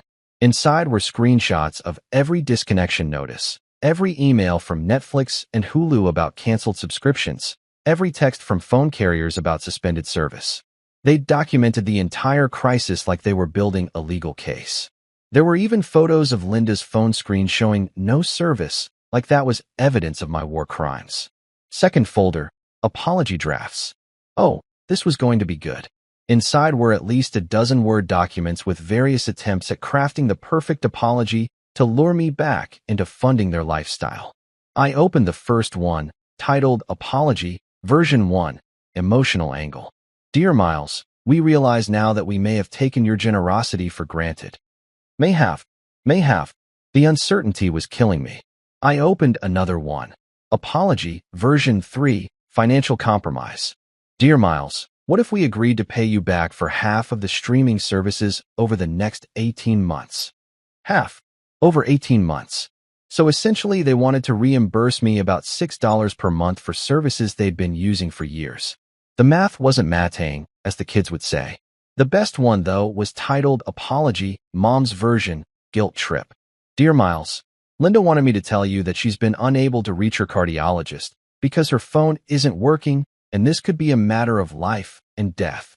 Linda didn't have a cardiologist. Linda had the cholesterol levels of a marathon runner and bragged about it constantly. The woman ate kale for fun. But sure, let's pretend this was a medical emergency. Then I saw it. The folder that made this entire snooping expedition worthwhile. Miles being difficult. I clicked it with the enthusiasm of someone about to watch a train wreck in slow motion, and what I found was somehow worse and better than I could have imagined. It was full of memes. Memes. They'd made memes about me. There was one of that guy from The Office looking annoyed with the caption, "When your husband cancels Netflix because you gave him frozen pizza." Another was the distracted boyfriend meme. Boyfriend looking at being petty, girlfriend labeled having a mature conversation, with the caption, "Miles choosing violence." They'd made a whole collection. Screenshots of my thumbs up emoji with dramatic captions. A compilation of text where I just didn't respond, labeled the silent treatment, a masterclass. Even a poorly edited image of me as a Disney villain with the caption, "Miles destroys family Wi-Fi, 2024, colorized." The commitment to documenting their victimhood was honestly impressive. They'd put more effort into these memes than they had into remembering my birthday. I was still scrolling through this digital monument to their wounded feelings when my phone rang. Jordan. I stared at his name on the screen, debating whether to answer. We hadn't spoken since the great subscription cancellation of 2024, and I wasn't sure what to expect. Curiosity won. I answered. "Miles, man, we need to talk." Jordan's voice sounded weird. Strained. Like he was hiding in a closet or something. "What's up, dude?" "Tara's telling everyone you've lost it. Like, completely lost your mind.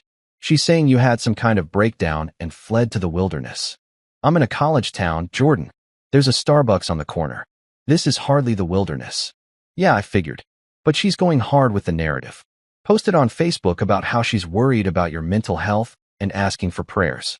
She posted on Facebook. I said it flatly, not even as a question. Of course she did. Public sympathy was Tara's favorite currency. It gets worse. "Linda's telling people you stole money from them and disappeared." "Stole money? I stopped paying for their stuff." "That's not theft. That's called having boundaries." There was a pause, and then Jordan said something that absolutely floored me. "Bro, between you and me, you're kind of my hero right now." "What?" His voice dropped to a whisper. "I'm serious. Everyone's been texting me asking if you're okay, and I've been telling them, yeah, you're fine. You just finally figured out what the rest of us are too scared to do. Which is, put yourself first, man. Stand up for yourself. Stop being everyone's ATM and emotional punching bag." He laughed, but it sounded bitter. "Sarah, my girlfriend, she asked me why I don't have my own phone plan, and I didn't have a good answer. You know what I realized? I'm 34 years old, and I've been on your family plan for 2 years because it was easier than being a grown-up. I didn't know what to say." Jordan, Party Jordan, Fireworks Jordan, the guy who'd never met a responsibility he couldn't avoid, was having an epiphany. "I got my own plan yesterday," he continued. "Paid for 3 months up front. And man, it felt good. Like I was finally acting my age."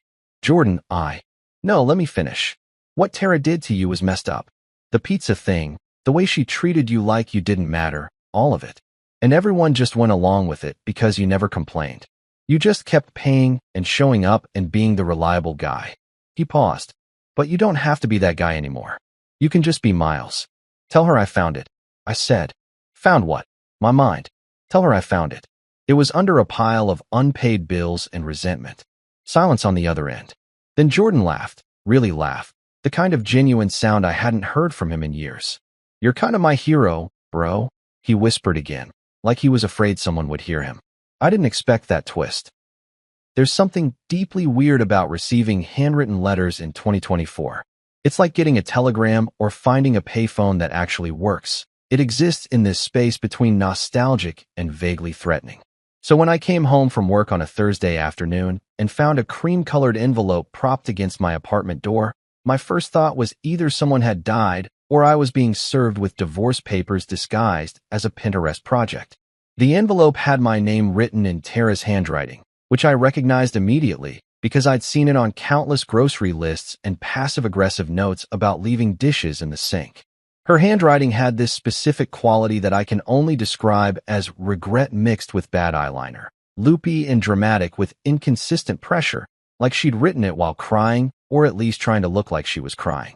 I picked it up, held it for a second, and seriously considered just throwing it away without reading it. That would have been the healthy boundary move, right? Just toss it in the trash and move on with my life. But curiosity is a hell of a drug, and I'm apparently still addicted to bad decisions when it comes to my ex-wife.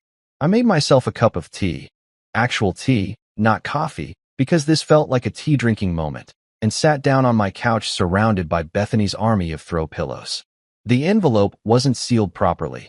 She'd used one of those little sticker things that said, "With love," in gold script, which felt like either intentional irony or complete obliviousness. With Tara, it was genuinely 50-50. I opened it carefully, half expecting glitter to explode everywhere, because that seemed like something she'd do. Inside was 3 pages of cream stationery, the fancy kind you buy at places like HomeGoods when you're trying to convince yourself you're the type of person who writes letters. The paper even had a faint floral pattern in the corners. Very classy. Very. I'm having a moment of growth and reflection. Dear Miles, it started, and I immediately noticed she'd written dear, and then crossed it out and written it again, darker. A false start. Great beginning. I've been doing a lot of thinking since you left, and I wanted to reach out to tell you how I'm feeling. I know things ended badly between us, and I didn't mean to make you feel that way. I stopped reading and had to take a breath. Didn't mean to make you feel that way. That phrase right there, that beautiful, classic non-apology that takes zero responsibility while sounding like it's taking all the responsibility. She didn't mean to. It just happened. Accidentally. Like giving your husband frozen pizza for his birthday was some kind of cosmic accident that she had no control over. Translation, she absolutely meant to. Or at the very least, she didn't care enough to not do it, which is functionally the same thing. I kept reading, morbid fascination propelling me forward. Looking back, I realized that maybe I took you for granted sometimes. You were always so reliable, so steady, and I think I started to see that as just who you were instead of recognizing all the effort you were putting in. You made everything look so easy that I forgot it was work. Okay, that was almost self-aware. Almost. Except it was still framed as "I forgot," instead of "I chose not to acknowledge." Like my contributions to our life together were so seamless and invisible that she just couldn't help but overlook them. Poor Tara, victim of my competence. The letter continued for another page and a half, and it was fascinating in the way watching a car crash in slow motion is fascinating. She talked about how hard the last few weeks had been for her, noticed the focus on her, and how she'd been really struggling without me there to handle things. She mentioned that her mom had been so stressed about the phone situation and that Jordan had been really inconvenienced by having to get his own plan. Not once did she mention my birthday. Not once did she acknowledge that maybe, just maybe, the frozen pizza incident was emblematic of a larger pattern of behavior. Nope, this was all about how my absence was affecting everyone else. But then, on page 3, she wrote something that made me actually laugh out loud in my apartment. Probably concerning Mrs. Patterson next door, who was already suspicious of me. I think part of the problem was that you were always so independent. You never really needed me for anything, and that made it hard to know how to show up for you. You've always been this way. Too self-sufficient, too okay with being alone. Maybe if you'd asked for more, I would have known how to give it. Too independent, too self-sufficient, too okay with being alone. Translation, you were inconveniently self-aware and didn't need me to function, which made it harder for me to feel important without actually having to do anything important. She'd managed to turn my basic emotional maturity into a character flaw. That took skill, honestly. Olympic-level mental gymnastics. She'd stuck the landing on that rationalization. The letter ended with, "I hope you're doing okay wherever you are. I miss you, even though I know things can't go back to how they were. Maybe someday we can be friends. Tara, maybe someday we can be friends." The universal closing line of people who want to feel better about themselves without actually changing anything.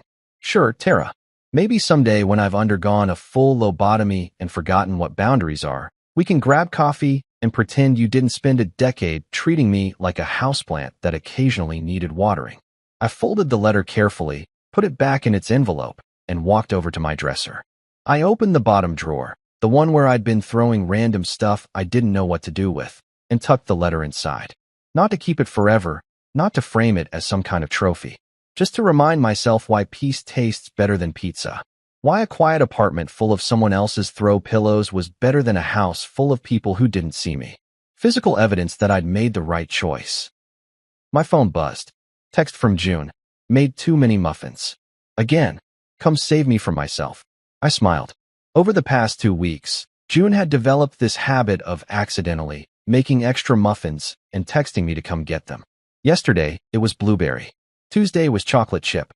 Today, according to her follow-up text, was lemon poppy seed. I didn't correct her about the accidents. I didn't point out that she was clearly doing this on purpose. Some things you just let happen because they're nice and you deserve nice things. I grabbed my jacket and headed down to the coffee shop.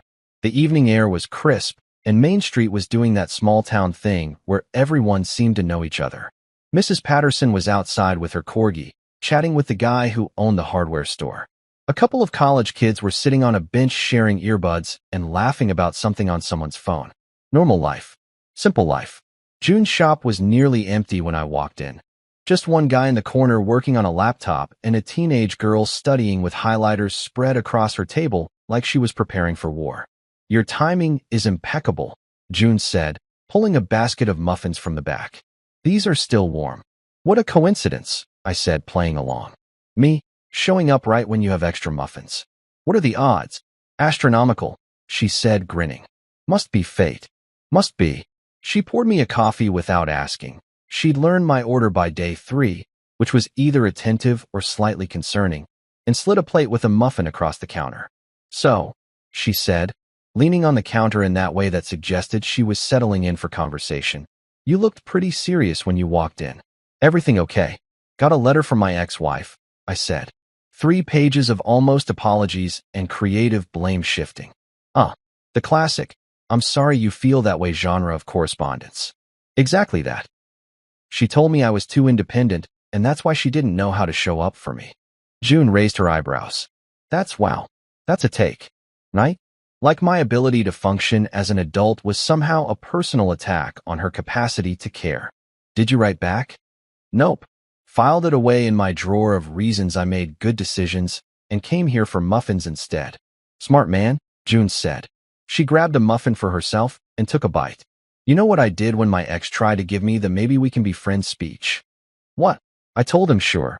We can be friends the same way I'm friends with my dentist. I'll see him twice a year. It'll be mildly uncomfortable, and I'll leave feeling like I need to take better care of myself." I laughed so hard I almost choked on my muffin. That's perfect. He didn't think so.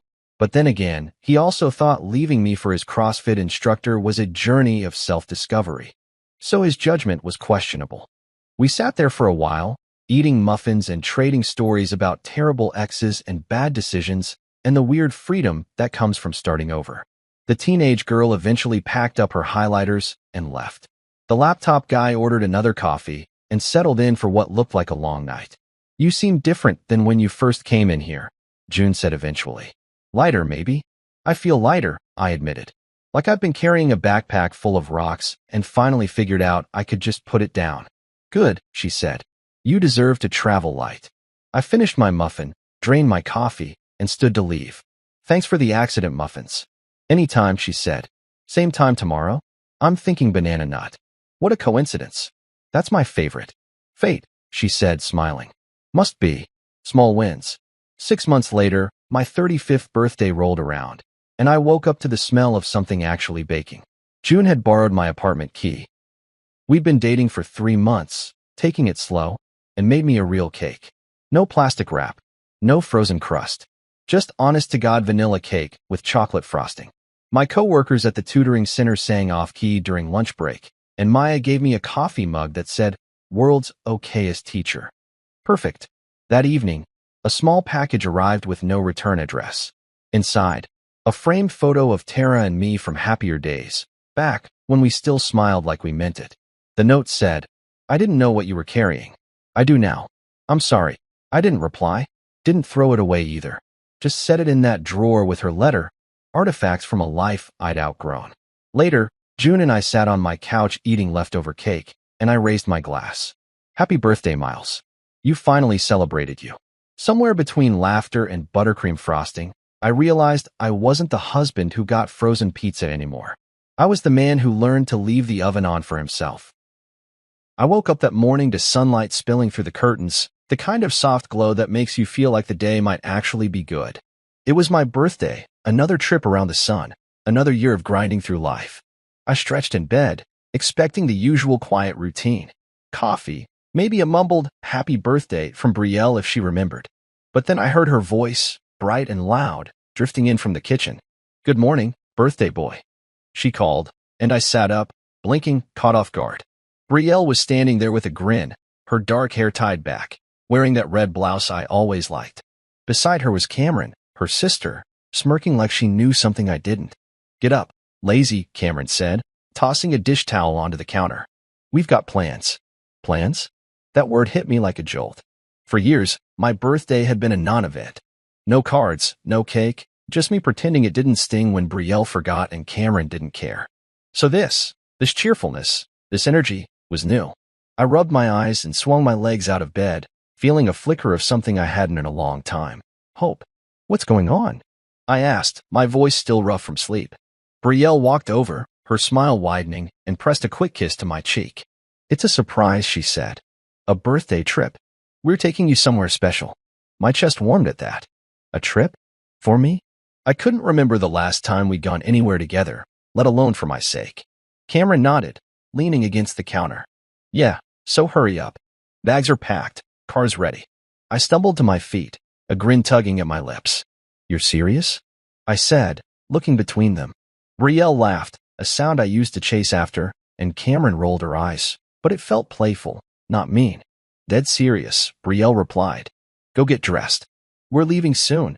I didn't need to be told twice. I threw on jeans and a shirt, my mind racing. Maybe a cabin up north? A weekend by the lake? It didn't matter. I was just happy they'd thought of me for once. I grabbed my wallet, my phone, and headed for the front door where I always kept my keys. The car was outside, engine humming, trunk popped open with bags stacked inside. I could see Brielle's bright yellow suitcase, Cameron's black duffel. This was real. I reached for my keys on the hook, already picturing the open road, when Brielle's hand stopped me. "Hold on," she said, and shoved something into my palm, a folded piece of paper. I looked at her, confused, then unfolded it. My stomach dropped. It wasn't a map or a hotel booking. It was a list. Clean the gutters. Mow the lawn. Fix the garage light. Take out the trash. My eyes scanned it, each line sinking in like a punch. I looked up at Brielle, then Cameron, waiting for the punchline, but their faces had shifted. Brielle's smile was gone, replaced by a blank stare. Cameron crossed her arms, that smirk back in full force. "Where do you think you're going?" she said, her voice sharp now, cutting through the air. "This trip is for us, not for you. You're staying here. Be useful." My throat tightened. I stood there, the paper crumpling in my fist, staring at them as they grabbed their bags and headed for the door. Brielle didn't even look back. "Have a good birthday," she called over her shoulder, like it was a joke. The door slammed. The car peeled out. And I was alone, the list still in my hand, the weight of it heavier than anything I'd ever held. I don't know how long I stood there, rooted to the spot, replaying it all in my head. The cheer, the kiss, the promise of a trip, it had all been a setup, a cruel little game to make me feel small. I'd been married to Brielle for 8 years, lived with Cameron in the house for 5, and somehow I'd let myself believe today would be different. I walked to the kitchen, dropped the list on the counter, and stared at it. The words blurred as my pulse pounded in my ears. I wanted to yell, to throw something, but instead I just laughed, a low, bitter sound that didn't feel like mine. They thought they'd won. They thought I'd just take it, like always. But as I stood there, the silence of the empty house pressing in, something shifted inside me. This wasn't just a bad day. This was a line crossed. And I wasn't going to let it slide, not this time. I watched the car disappear down the street, its taillights flickering red before vanishing around the corner. The house felt too big, too quiet, like it was mocking me right along with them. I stood there by the window, the crumpled chore list still in my hand, and let the truth settle in. Brielle and Cameron had played me, and I'd fallen for it like a fool. My birthday, the one day I dared to hope might mean something, had turned into another slap in the face. I tossed the list onto the coffee table and sank into the couch, staring at the ceiling. How had it come to this? How had I let them turn me into this guy, this shadow of myself who just took it, day after day, year after year? It wasn't always like this.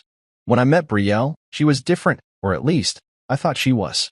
Back then, she had this spark, this way of looking at me that made me feel like I mattered.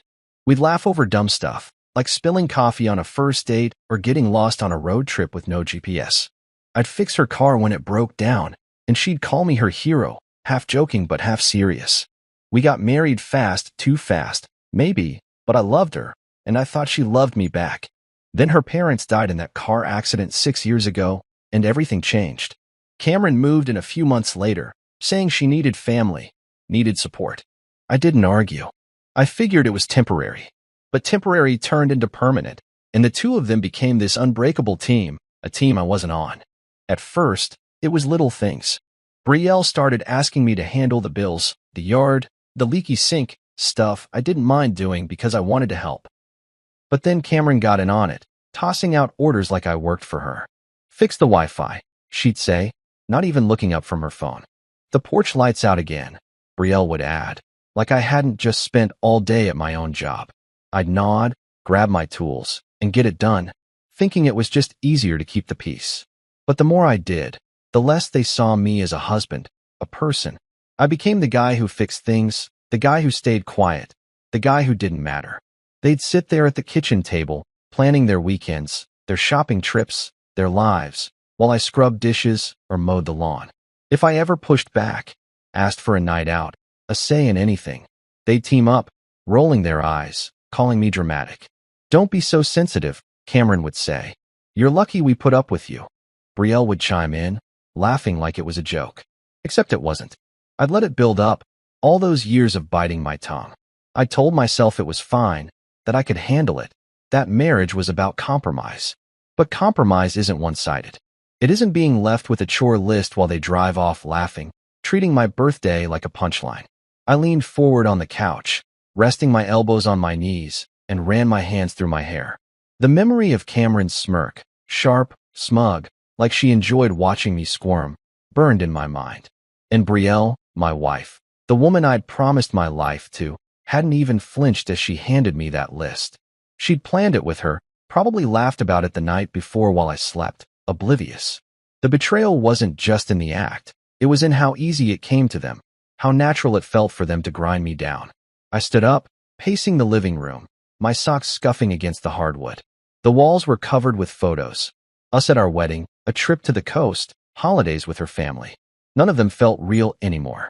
They were props in a play I didn't know I was starring in, a story where I was the fool who kept coming back for more. I stopped by the fireplace, staring at a picture of the three of us from last Christmas. Brielle and Cameron were grinning, arms around each other, while I stood off to the side, holding a tray of cookies I'd baked. Even then, I was the extra, the background guy. My chest tightened, a hot, angry knot forming there. I'd been silent too long, swallowing it all to avoid the fight, to keep the house from turning into a war zone. But this birthday stunt, it was too much. It was the straw that didn't just break the camel's back. It set the whole damn thing on fire. I grabbed the photo off the mantel and tossed it into the trash can by the couch. The glass frame clinked against the metal, and it felt good, better than it should have. I wasn't just mad at them anymore. I was mad at me, at how I'd let this become my life. As the car's engine faded from my memory, something else took its place. A spark, small but growing, telling me I didn't have to take this anymore. They thought they'd left me behind, stuck here with their list, their rules. But they were wrong. This wasn't the end of my birthday. It was the start of something else, something they wouldn't see coming. I stood there in the trashed-out silence of the living room, the photo frame still rattling in the garbage can, and felt that spark in my chest flare up into something hotter, something alive. Brielle and Cameron were gone, probably laughing in the car by now, thinking they'd pulled off their little stunt and left me in the dust. The chore list sat on the coffee table like a taunt, daring me to pick it up and start scrubbing their messes like a good little servant. But I wasn't going to. Not today. Not ever again. I grabbed the list, ripped it in half, and let the pieces flutter to the floor. Then I headed to the kitchen, flipped on the coffee maker, and started thinking. If they wanted to play games, I'd play one of my own, a better one. The coffee brewed, filling the air with that sharp, bitter smell I've always liked. I poured a mug, black, no sugar, and leaned against the counter, letting the steam curl up around my face. My mind was racing, picking apart the morning, their smug faces, the way they dangled that fake trip in front of me like a carrot before yanking it away. They thought I'd just sit here, sulk, maybe mow the lawn to burn off the sting. But sulking wasn't what I wanted. I wanted them to feel what I felt, caught off guard, small, exposed. I took a sip of the coffee, burning my tongue a little, and that's when it hit me. A party.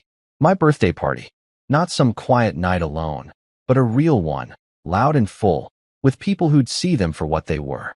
I set the mug down, a grin tugging at my lips. Yeah, that'd do it. I didn't waste time. I walked straight to Brielle's home office, the little room off the hallway she always kept locked when she wasn't around. Except she hadn't locked it today. She'd been too busy plotting her getaway. The door creaked open, and there it was, her laptop, sitting on the desk, screen dark. I flipped it open, and to my surprise, no password popped up. She must have logged out in a hurry. I sat down, the chair squeaking under me, and started clicking. Her email was still open. Work stuff, client stuff, all these names and addresses she guarded like gold. I scrolled through, copying every contact I could find. Her boss, her coworkers, some big-shot clients she bragged about. Then I moved to her calendar, dinners, meetings, social events. More names, more emails. I didn't feel guilty. Not one bit. This was mine now. Next stop was Cameron's room. She'd taken over the guest bedroom years ago, turned it into her own little kingdom with clothes piled everywhere and a desk shoved in the corner. Her laptop was there too, lit up, no password either.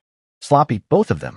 I sat on her bed, didn't care if I wrinkled her precious throw blanket, and dug in. Her email was messier than Brielle's, full of junk, but I found what I needed. Her boyfriend's address, her work contacts, even some friends she'd dragged into her orbit. I copied it all, my fingers flying over the keys, adrenaline pumping through me. This wasn't just about them anymore. It was about everyone they cared about, everyone they'd lied to, everyone who'd see the truth. Back in my own office, a cramped corner of the basement I'd claimed for myself, I fired up my computer. My email wasn't as fancy as theirs, just a basic account with contacts from my job and a few buddies I still kept in touch with. I merged everything. Brielle's list, Cameron's list, mine. It was a monster, hundreds of names, maybe more. I leaned back in my chair, staring at the screen, and started typing. You're invited to my surprise birthday party. I wrote, keeping it bright, cheerful, like something they'd send. Posted by my loving wife, Brielle, and her amazing sister, Cameron. Tonight at 7:30 p.m., our house. Don't miss it. Let's celebrate kindness and family. I added a few emojis, a cake, a balloon, just to sell it. Then I picked out the big guns, Cameron's boyfriend, Jake, who had been on thin ice with her lately, and Brielle's mentor, Clark Ellison, this hotshot executive she worshipped. If they showed up, this would hit even harder. I read it over once, twice, making sure it sounded perfect, sweet enough to lure them in, vague enough to keep them guessing. My heart was thumping loud in my chest, but it wasn't fear. It was excitement. I pictured their faces, Brielle's fake smile cracking, Cameron's smirk falling apart, when they realized what I'd done. They'd left me here to rot, but I wasn't rotting. I was building something, a trap, a stage, a chance to turn their game back on them. I hit send, watching the little loading bar zip across the screen, and then it was done. Hundreds of invites, out in the world, no taking them back. I leaned back, hands behind my head, and let out a long breath. The coffee was cold now, but I didn't care. I just lit a match, and tonight, I'd watch it burn. The house was buzzing by late afternoon, alive in a way it hadn't been in years. I stood in the kitchen, wiping my hands on a towel, watching Miles haul in a folding table while Trina strung fairy lights across the living room. It was my birthday, sure, but this wasn't about cake or candles anymore. It was about flipping the script. After sending those invites, I'd called Miles, my old college buddy who never said no to a wild idea, and Trina, our neighbor who'd seen enough of Brielle and Cameron's nonsense to jump at the chance to help. You're really doing this? Miles had asked, laughing through the phone. Hell yeah, I am, I'd said. Get over here. And they did. No questions, no hesitation. We turned the place into a party zone fast. Miles ran to the store and came back with trays of food, chicken wings, sliders, those little meatballs on sticks people love. Trina raided her garage for extra chairs and dragged over a Bluetooth speaker, blasting some upbeat playlist I didn't recognize, but liked anyway. I swept the floors, tossed out the ripped chore list pieces, and set up a table by the door with a guest book, something Brielle would have done to look classy. I even found some balloons in the basement, leftover from who knows what, and blew them up until my cheeks hurt. By 7 p.m., the house looked good, better than good. It looked like a celebration, The kind you'd see on Instagram with a caption about best night ever. Except this night wasn't for them. It was for me. Guests started trickling in around 7:30, right on time. First was a couple of guys from my work, slapping me on the back, saying, "Happy birthday, man." Then some of Brielle's clients, all dressed up like they were expecting a fancy dinner, shaking my hand and asking, "Where's the hostess?" I just smiled, smooth as I could, and said, "Brielle's running a bit late. She'll be here soon." They nodded, grabbed drinks from the cooler Miles had stocked, and mingled like nothing was off. More people showed up. Cameron's boyfriend, Jake, looking confused but curious, and then Clark Ellison, Brielle's mentor, striding in with this air of importance that made the room shift. "Good to see you," he said, clapping my shoulder. "Brielle's outdone herself, huh?" I grinned. "You have no idea." I played the part, moving through the crowd, shaking hands, laughing at jokes. I grabbed my phone and snapped group photos. Me with Miles and Trina, me with Jake, me with Clark and some of Brielle's co-workers. Everyone was smiling, clinking glasses, eating the food like it was a real party. And it was, in a way. I stood by the fireplace at one point, holding a beer, and raised it high. "To kindness and honesty," I said, loud enough for everyone to hear. "Thanks to my wife and sister-in-law for making this happen." The room cheered, glasses went up, and I took a long sip, letting the words hang there. No one knew yet. No one suspected. It felt good, holding that secret, watching them all play along. Then, at 8:15, I decided it was time. The crowd was thick, maybe 50 people packed into the living room and spilling onto the back porch. I climbed onto a chair, tapped my beer bottle with a spoon to get their attention, and waited until the chatter died down. "Hey, everyone," I said, my voice steady even though my heart was hammering. "I've got something to say." They all turned, faces curious, some smiling, some sipping their drinks. I reached into my pocket and pulled out a fresh copy of the chore list. I'd printed it off Brielle's laptop earlier, just for this. "So, this was my birthday surprise today," I started, holding it up. "Woke up thinking we were going on a trip. Me, Brielle, Cameron. A family thing, you know." A few people nodded, still smiling. I kept going. But nah, they handed me this instead. Told me the trip was for them, not me. Told me to stay home and be useful. I started reading it aloud. Clean the gutters. Mow the lawn. Fix the garage light. My voice didn't shake, didn't crack. I kept it calm, clear, letting each word land. The room went quiet, dead quiet, like someone had hit mute. Faces changed, smiles faded, eyes widened. I looked out at them, saw Jake's jaw tighten, saw Clark's brow furrow. "So yeah," I said, folding the list back up, "that's why they're not here. They're off on their trip, and I figured, why not throw a party anyway? You're all here because they mean something to you. Or they did. Now you know what they mean to me." I stepped down, set the list on the table, and took another sip of my beer. No one clapped. No one cheered. They just stared, some whispering, some shaking their heads. Jake was the first to move. He grabbed his jacket, muttered something I didn't catch, and bolted for the door. Clark stayed, but his face was stone, disappointment, maybe anger, I couldn't tell. Brielle's co-workers huddled up, whispering fast, probably texting her already. The air was heavy, thick with shock, and I let it sit there. I didn't need to say more. The truth was out, raw and real, and it was spreading faster than I'd hoped. Miles came over, slapped my shoulder, and said, "You're a legend, man." Trina just grinned, handing me another beer. I took it, feeling lighter than I had in years. My only regret? Waiting this long to stop playing their game and start winning my own. I stood there in the aftermath of the party, the living room still humming with the ghosts of shocked whispers and clinking glasses. The last guests had trickled out around 9:30, some patting my back, others avoiding my eyes like they'd seen something they couldn't unsee. Miles and Trina were cleaning up, stacking plates, tossing empty bottles, while I leaned against the wall, my beer long gone warm in my hand. The house felt different now, like it was mine again, even if just for a night. I'd done it. I'd turned their cruel little trick into a bomb that blew up in their faces. And the best part? They didn't even know yet. But they would. Oh, they? I pulled out my phone, scrolled through the photos I'd taken, me smiling with Clark, Jake raising a glass before he'd stormed out, the crowd laughing before I dropped the truth. I picked the best one. Me front and center, arms out, The room packed behind me with balloons and lights, making it look like a real celebration.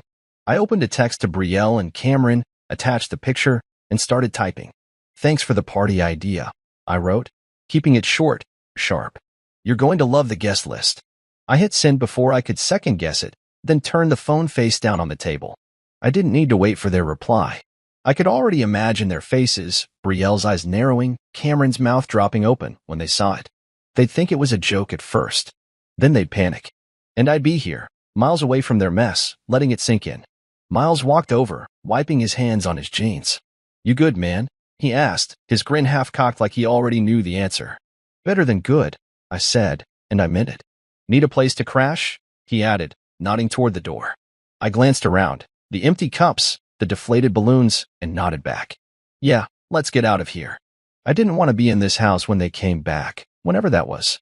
I grabbed my jacket, my keys, and followed him out, Trina locking the door behind us with the spare key she'd had for years.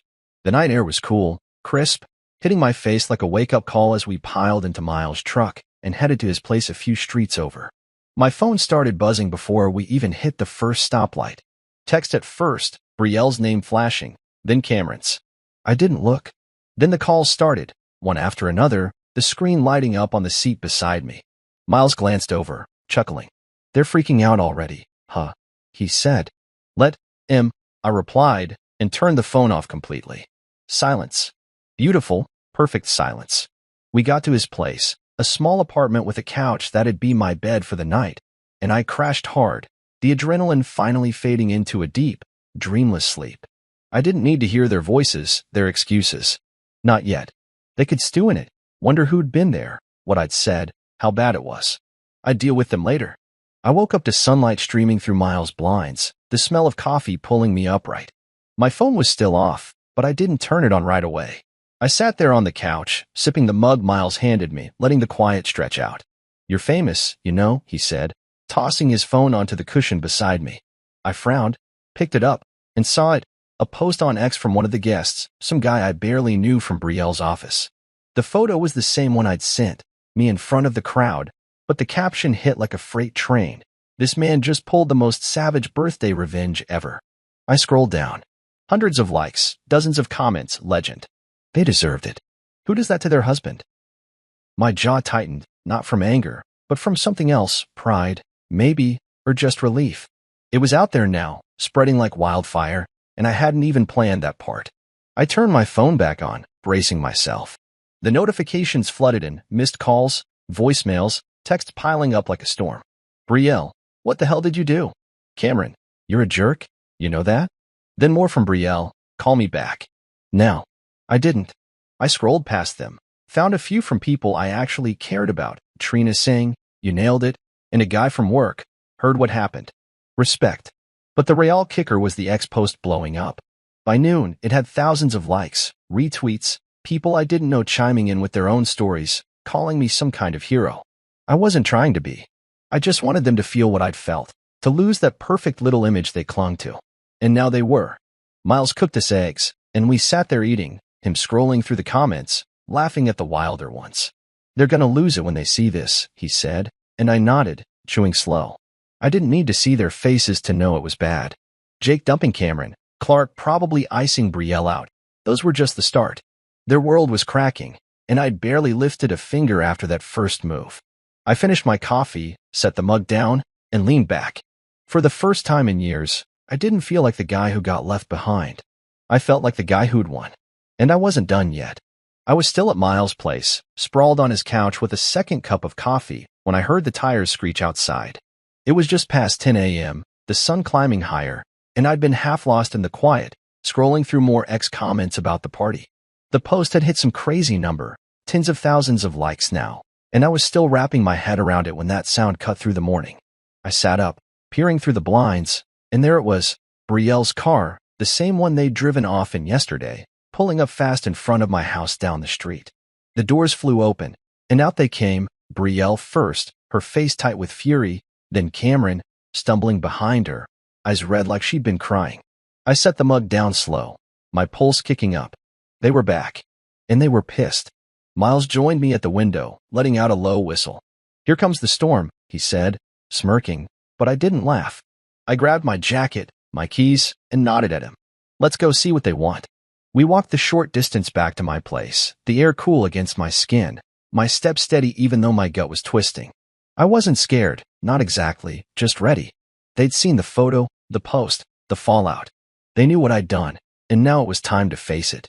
As we got closer, I saw them at the front door, Brielle banging on it with her fist, Cameron pacing behind her, phone in hand like she was texting someone to fix this. Too late for that. The door was locked.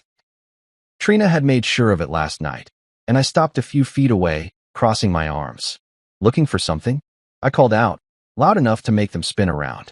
Brielle's eyes locked on me first, narrow and blazing, her lips pressed into a thin line. Cameron froze, her phone dropping to her side, tears streaking her face. You, Brielle shouted, storming toward me, her heels clicking hard on the pavement. What the hell did you do? She got close, too close, and I stepped back, keeping my voice calm. I threw a party, I said. You gave me the idea, remember? Left me here to be useful. So I was. Her face twisted, like she couldn't believe I'd talk back, and she jabbed a finger at my chest. You humiliated us. My clients aren't answering calls. Clark won't even text me back. Good. I cut in, and she stopped, mouth open. Cameron rushed over then, her voice shaking.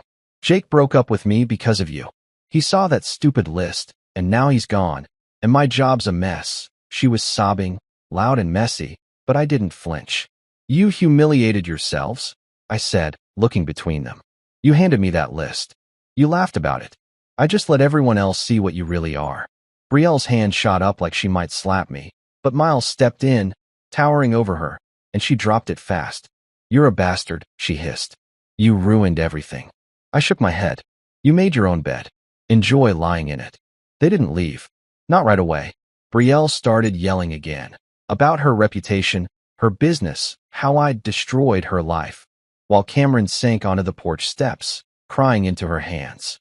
I stood there, letting it wash over me, their words bouncing off like rain on a roof. I'd heard it all before, the guilt trips, the blame, but this time, it didn't stick. I pulled out my phone, dialed the security company we'd used years ago for a break-in scare, and put it on speaker. Yeah, hi, I said, loud enough for them to hear. I've got 2 people refusing to leave my property. Can you send someone over? Brielle's eyes widened, her rant cutting off mid-sentence. You're calling security on us? She snapped. It's my house too. I shrugged. Not today it isn't. Cameron jumped up then, lunging for my phone like she could stop it. I yanked it back, and Miles grabbed her arm. Not hard, just enough to hold her still. Let go, she screamed, thrashing, but he didn't budge. Calm down, he said, voice low, and she finally went limp, sobbing again. The security guy on the line said they'd be there in 10 minutes, and I hung up, slipping the phone into my pocket. Brielle stared at me, her face pale now, the fight draining out of her. You're really doing this, she said, almost a whisper. Yeah, I replied. I really am. Cameron wiped her eyes, glaring at me through the tears. You're going to regret this, she muttered, but it sounded hollow, like she didn't believe it herself. They didn't wait for security to show up. Brielle grabbed Cameron's arm, pulling her toward the car. We're not done with you, Brielle threw over her shoulder, but I didn't answer. I watched them climb in, the engine roaring to life, and then they were gone again, peeling out like they'd come in. Miles let out a laugh, shaking his head. That was intense, man. I nodded, exhaling slow, the tension easing out of my shoulders. Yeah, but it's done. The street was quiet again, the house looming behind me, and I felt it, the weight of their pride crashing down, piece by piece. They'd lost control, and I'd taken it back.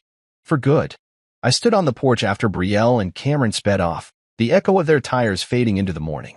Miles was still beside me, hands in his pockets, rocking back on his heels like he was waiting for the next round. You think they'll come back? He asked, squinting down the street. Maybe, I said, rubbing the back of my neck. But I'm not waiting to find out. My phone was still warm in my pocket from the security call, and I knew it was time to stop playing defense. They'd stormed in here thinking they could yell their way out of this, but I wasn't just reacting anymore. I was moving forward. I turned to Miles. I need to call my lawyer. You good to hang out a bit longer? He grinned. Wouldn't miss it. We went inside, the house still smelling faintly of last night's party, beer and fried food clinging to the air. I grabbed my laptop from the basement office, set it up on the kitchen table, and scrolled through my contacts until I found Alicia Chen. She'd helped me with a contract dispute a few years back. Sharp, no nonsense, the kind of lawyer who didn't waste time. I dialed her number, put it on speaker so Miles could hear, and waited. She picked up on the third ring. "Hey, it's been a while," she said, her voice crisp through the line. "What's up?" I took a deep breath and laid it all out. The birthday setup, the chore list, the party, the viral post, the blow-up this morning. I didn't sugarcoat it, didn't leave anything out. When I finished, there was a pause, then she let out a low, "Well, damn."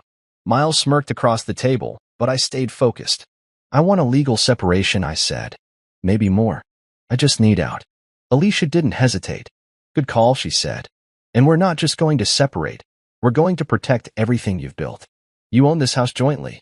I nodded, then remembered she couldn't see me. "Yeah, it's in both our names." "Okay," she said, and I could hear her typing.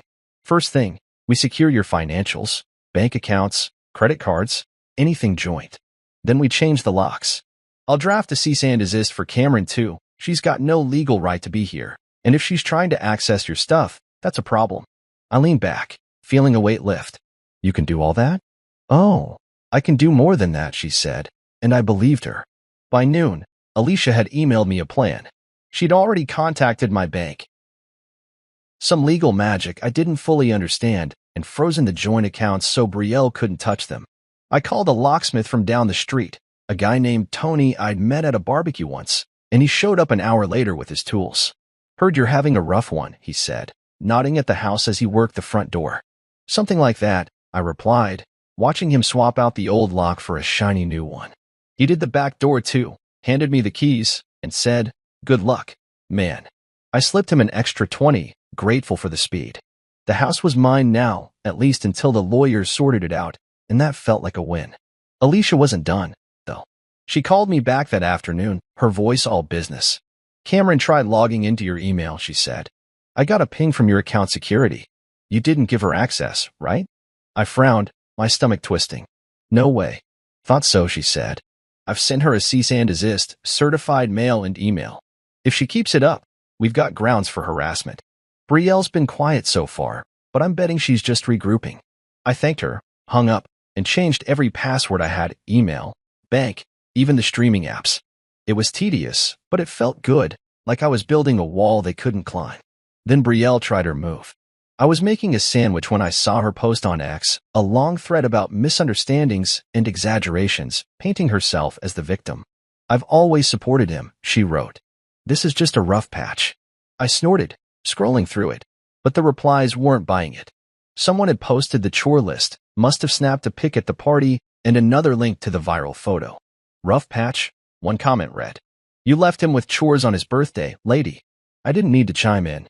The truth was out there, loud and clear, and people were rallying behind me. I wasn't just the guy who got screwed over anymore. I was the guy who fought back, and they loved it. Alicia called again that evening, updating me. "Separation papers are in progress," she said. "We'll file soon." "And the house?" "I'm pushing to keep it in your name. You've paid most of the mortgage, right?" "Yeah," I said, remembering all those late nights at work to cover the bills while Brielle shopped with Cameron. "Then we've got a strong case," she said. "Sit tight. This is just the start." I hung up, staring at the new keys on the table, the laptop still open with Brielle's failing PR stunt. For the first time in years, I wasn't just surviving their mess, I was taking control. And it felt damn good. I woke up the next morning in my own bed, the new locks on the doors giving me a strange kind of peace I hadn't felt in years. The house was quiet, no slamming doors, no sharp voices barking orders. Just me, the hum of the fridge, and the faint chirp of birds outside. I rolled over, grabbed my phone off the nightstand, and saw the notifications piling up, texts, emails, more ex-chatter about the party. I didn't dive in right away. I got up, shuffled to the kitchen, and made coffee, letting the routine settle me. The world was still spinning out there, but in here, I could breathe. For now, that was enough. I was halfway through my mug when the first big update hit. Miles texted me a screenshot from some local news site. "Sister-in-law fired after viral birthday scandal." My eyebrows shot up, and I clicked the link. Cameron's company had cut her loose, citing conduct unbecoming after the ex post, and the chore list went public. The article didn't name me, but it didn't have to. Everyone knew. I leaned back in my chair, letting that sink in. She'd built her whole life around that job, strutting around like it made her untouchable. Now it was gone, and I didn't feel sorry for her. Not one bit. She'd spent years treating me like dirt under her shoe. This was just the mess coming back to her. Brielle's world was cracking too. I scrolled X later that morning and saw the chatter. Clients dropping her, deals falling through. She'd posted again, a weak apology about learning from mistakes, but the replies were brutal. Too late. You don't get to play victim now. I sipped my coffee, watching it unfold, feeling the weight of it all shift. They'd built their lives on this shiny, fake image. Brielle the perfect businesswoman, Cameron the cool sister, and I'd torn it down with one night, one list, one photo. I didn't gloat, didn't post anything myself. I didn't need to. The truth was doing the work for me. Then my phone buzzed with an email, and I almost dropped the mug. It was from Clark Ellison, Brielle's mentor, the big shot executive she'd worshipped for years. I opened it, my hands steady but my heart thumping. "I've followed this mess online," he wrote. "You should have left her years ago. She never deserved your loyalty. Take care of yourself." I read it twice, then a third time, letting the words settle. Clark wasn't just some guest at the party. He was the guy Brielle had spent her career trying to impress, the one she name-dropped every chance she got. And now he was on my side. I set the phone down, staring at the wall, a mix of shock and something else, validation, maybe, washing over me. It meant more than I'd expected. I was still processing that when the doorbell rang. I froze, half expecting Brielle or Cameron to come storming back, but I checked the peephole and saw her. Brielle, alone, standing on the porch. Her hair was messy, her eyes puffy like she'd been crying, and she wasn't in her usual polished getup, just jeans and a hoodie. I opened the door, keeping my face blank. "What do you want?" I asked, not stepping aside. She hugged her arms to her chest, looking smaller than I'd ever seen her. "Can I come in?" she said, her voice shaky. "We need to talk." I didn't move. "Talk here." She swallowed, glancing around like she was afraid someone might see. "I'm sorry," she started, tears welling up. "I didn't mean for it to go this far. The trip, the list, it was Cameron's idea, and I just went along with it. I didn't think. You didn't think I'd fight back." I finished for her, my voice flat. She flinched, nodding. "I messed up," she said. "My clients are gone. Clark hates me. Everything's falling apart. I just want to fix this. Please." I looked at her, really looked at her, the woman I'd loved once, the woman I'd let walk all over me, and felt nothing. No anger, no pity, just a cold, clear nothing. "You don't get to fix this," I said. "You made your choices. Live with them." Her face crumpled, more tears spilling out. "I still love you," she whispered. I shook my head. "You don't. You never did. Go home, Brielle." She stood there a second longer, like she thought I'd cave, but I didn't. I shut the door, locked it with the new key, and walked back to the kitchen. My coffee was cold now, but I didn't care. I heard her car start up outside, then fade away, and that was it. She was gone. I sat down, opened my laptop, and checked my email again. Alicia had sent a draft of the separation papers, clean and simple, ready to file. I skimmed it, feeling the finality of it settle in. This wasn't just unraveling their lives, it was unraveling mine too, pulling me free from the tangle I'd been stuck in for too long. By evening, the X-storm had calmed a little, but the damage was done. Cameron was jobless, Brielle's business was tanking, and I was sitting here, alone but not lonely. I microwaved some leftovers, ate at the table, and let the quiet wrap around me. For the first time in years, I didn't feel like I was waiting for the next hit. I was done taking it, and they were done dishing it out. I woke up the next day with a clarity I hadn't felt in years, the kind that comes when you've finally stopped running from what's real. The house was still mine, the new locks holding firm, and the silence wasn't heavy anymore. It was mine to fill. I got out of bed, made coffee, and sat at the kitchen table with my laptop open. Alicia's email from last night was still there, the separation papers attached, but I wasn't ready to sign yet. I wanted more than just a break. I wanted out, clean and final. I sipped my coffee, the bitter taste waking me up, and dialed her number. "Morning," she said when she picked up, her voice sharp like always. "You ready to push this further?" "Yeah," I said. "Let's make it a divorce." She didn't miss a beat.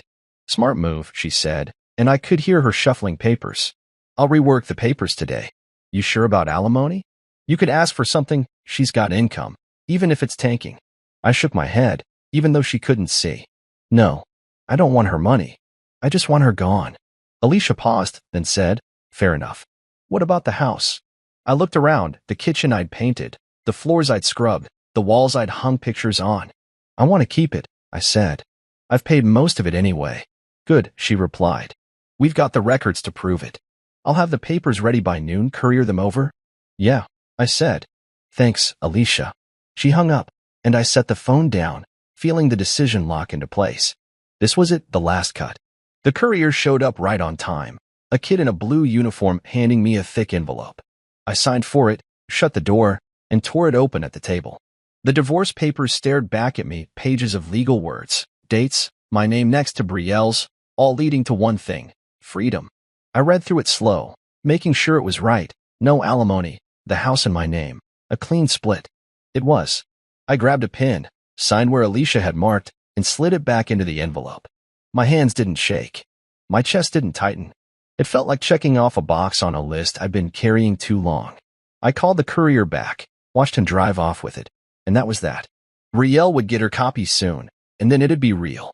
I didn't expect her to show up again, not after yesterday, but around 3 p.m., I heard a car pull into the driveway. I looked out the window, her car, her alone again, stepping out with a bag slung over her shoulder. She didn't knock this time, just stood there, staring at the door like she could will it open. I opened it anyway, keeping my distance. What now? I asked, my voice tired but firm. She looked up, her eyes red but dry, her face pale. I got a call from my lawyer, she said, quiet. You're filing for divorce. Yeah, I said, not breaking eye contact. I am. She shifted her weight, clutching the bag tighter. Can we talk about it? Just for a minute. I didn't want to let her in, but I stepped aside, nodding toward the living room. She walked past me, her step slow, and sat on the edge of the couch like she didn't belong there anymore. She didn't. I didn't want this, she said, staring at the floor. I know I screwed up, but I didn't think it'd end like this. I stayed standing, arms crossed. You didn't think, I said. That's the problem. You and Cameron treated me like a chore for years, and that list was just the last straw.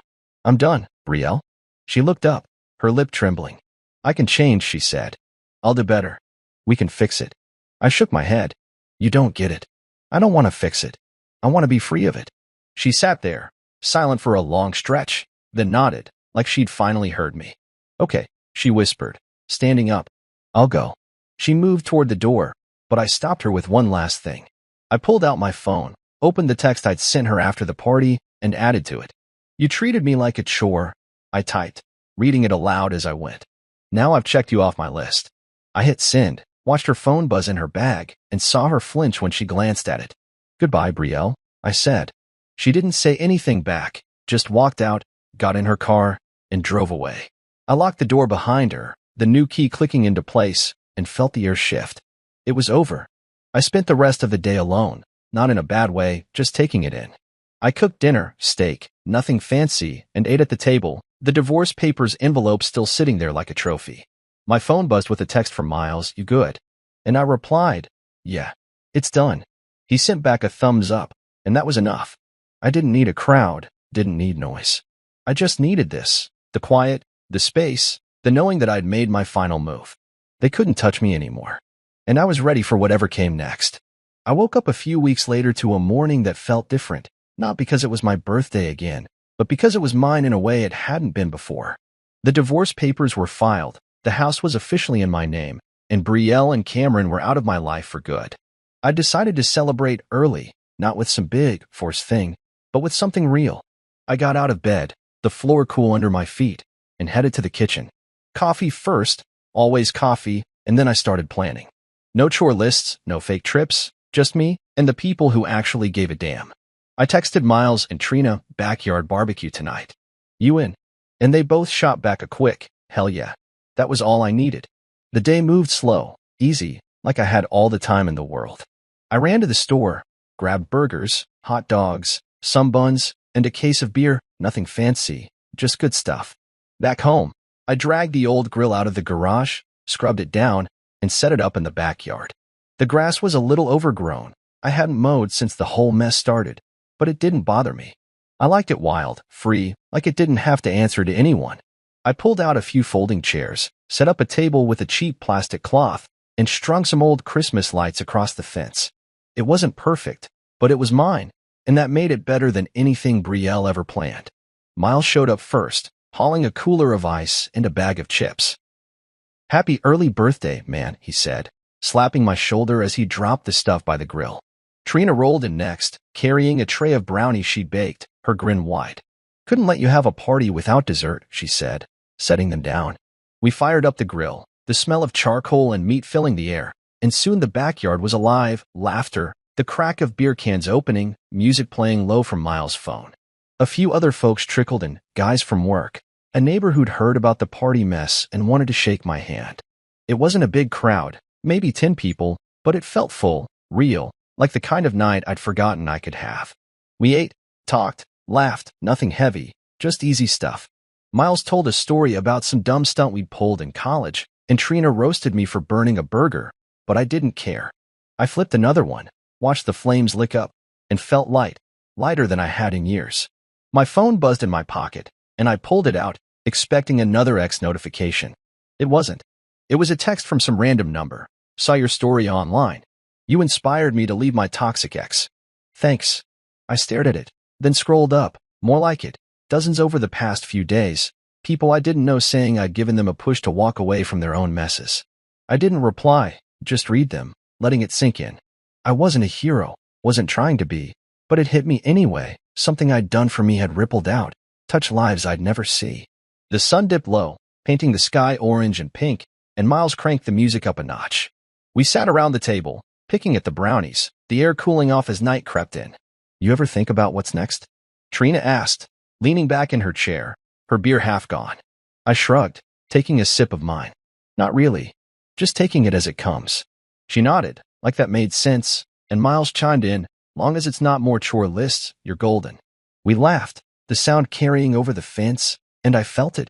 Freedom, real and solid, wrapping around me like the night air. Then the doorbell rang. I frowned, figuring everyone who mattered was already here, but I got up and headed inside. Through the peephole, I saw a delivery guy holding a box, so I opened the door. "You the birthday guy?" he asked, grinning. Yeah," I said, confused. He handed me the package, small, light, with my name on it, and took off. I brought it back to the yard, Miles and Trina crowding around as I tore it open. Inside was a folded black t-shirt, and when I shook it out, I laughed loud enough to startle the birds. Printed in bold white letters. "Trip for us? Cool. Party for me? Legendary." A note slipped out from Miles. "Wear it proud." I looked at him, grinning like an idiot, and he just shrugged, smirking. "Had to," he said. I pulled it on over my shirt, the fit perfect, and the group cheered, raising their drinks. We stayed out there late, the stars popping out one by one, the grill cooling down to embers.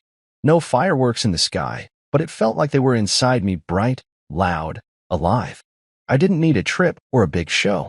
I had this, friends, a backyard, a life I'd taken back. And when I finally crawled into bed that night, the t-shirt still on, I slept deep, peaceful, knowing I wasn't just free. I was me again.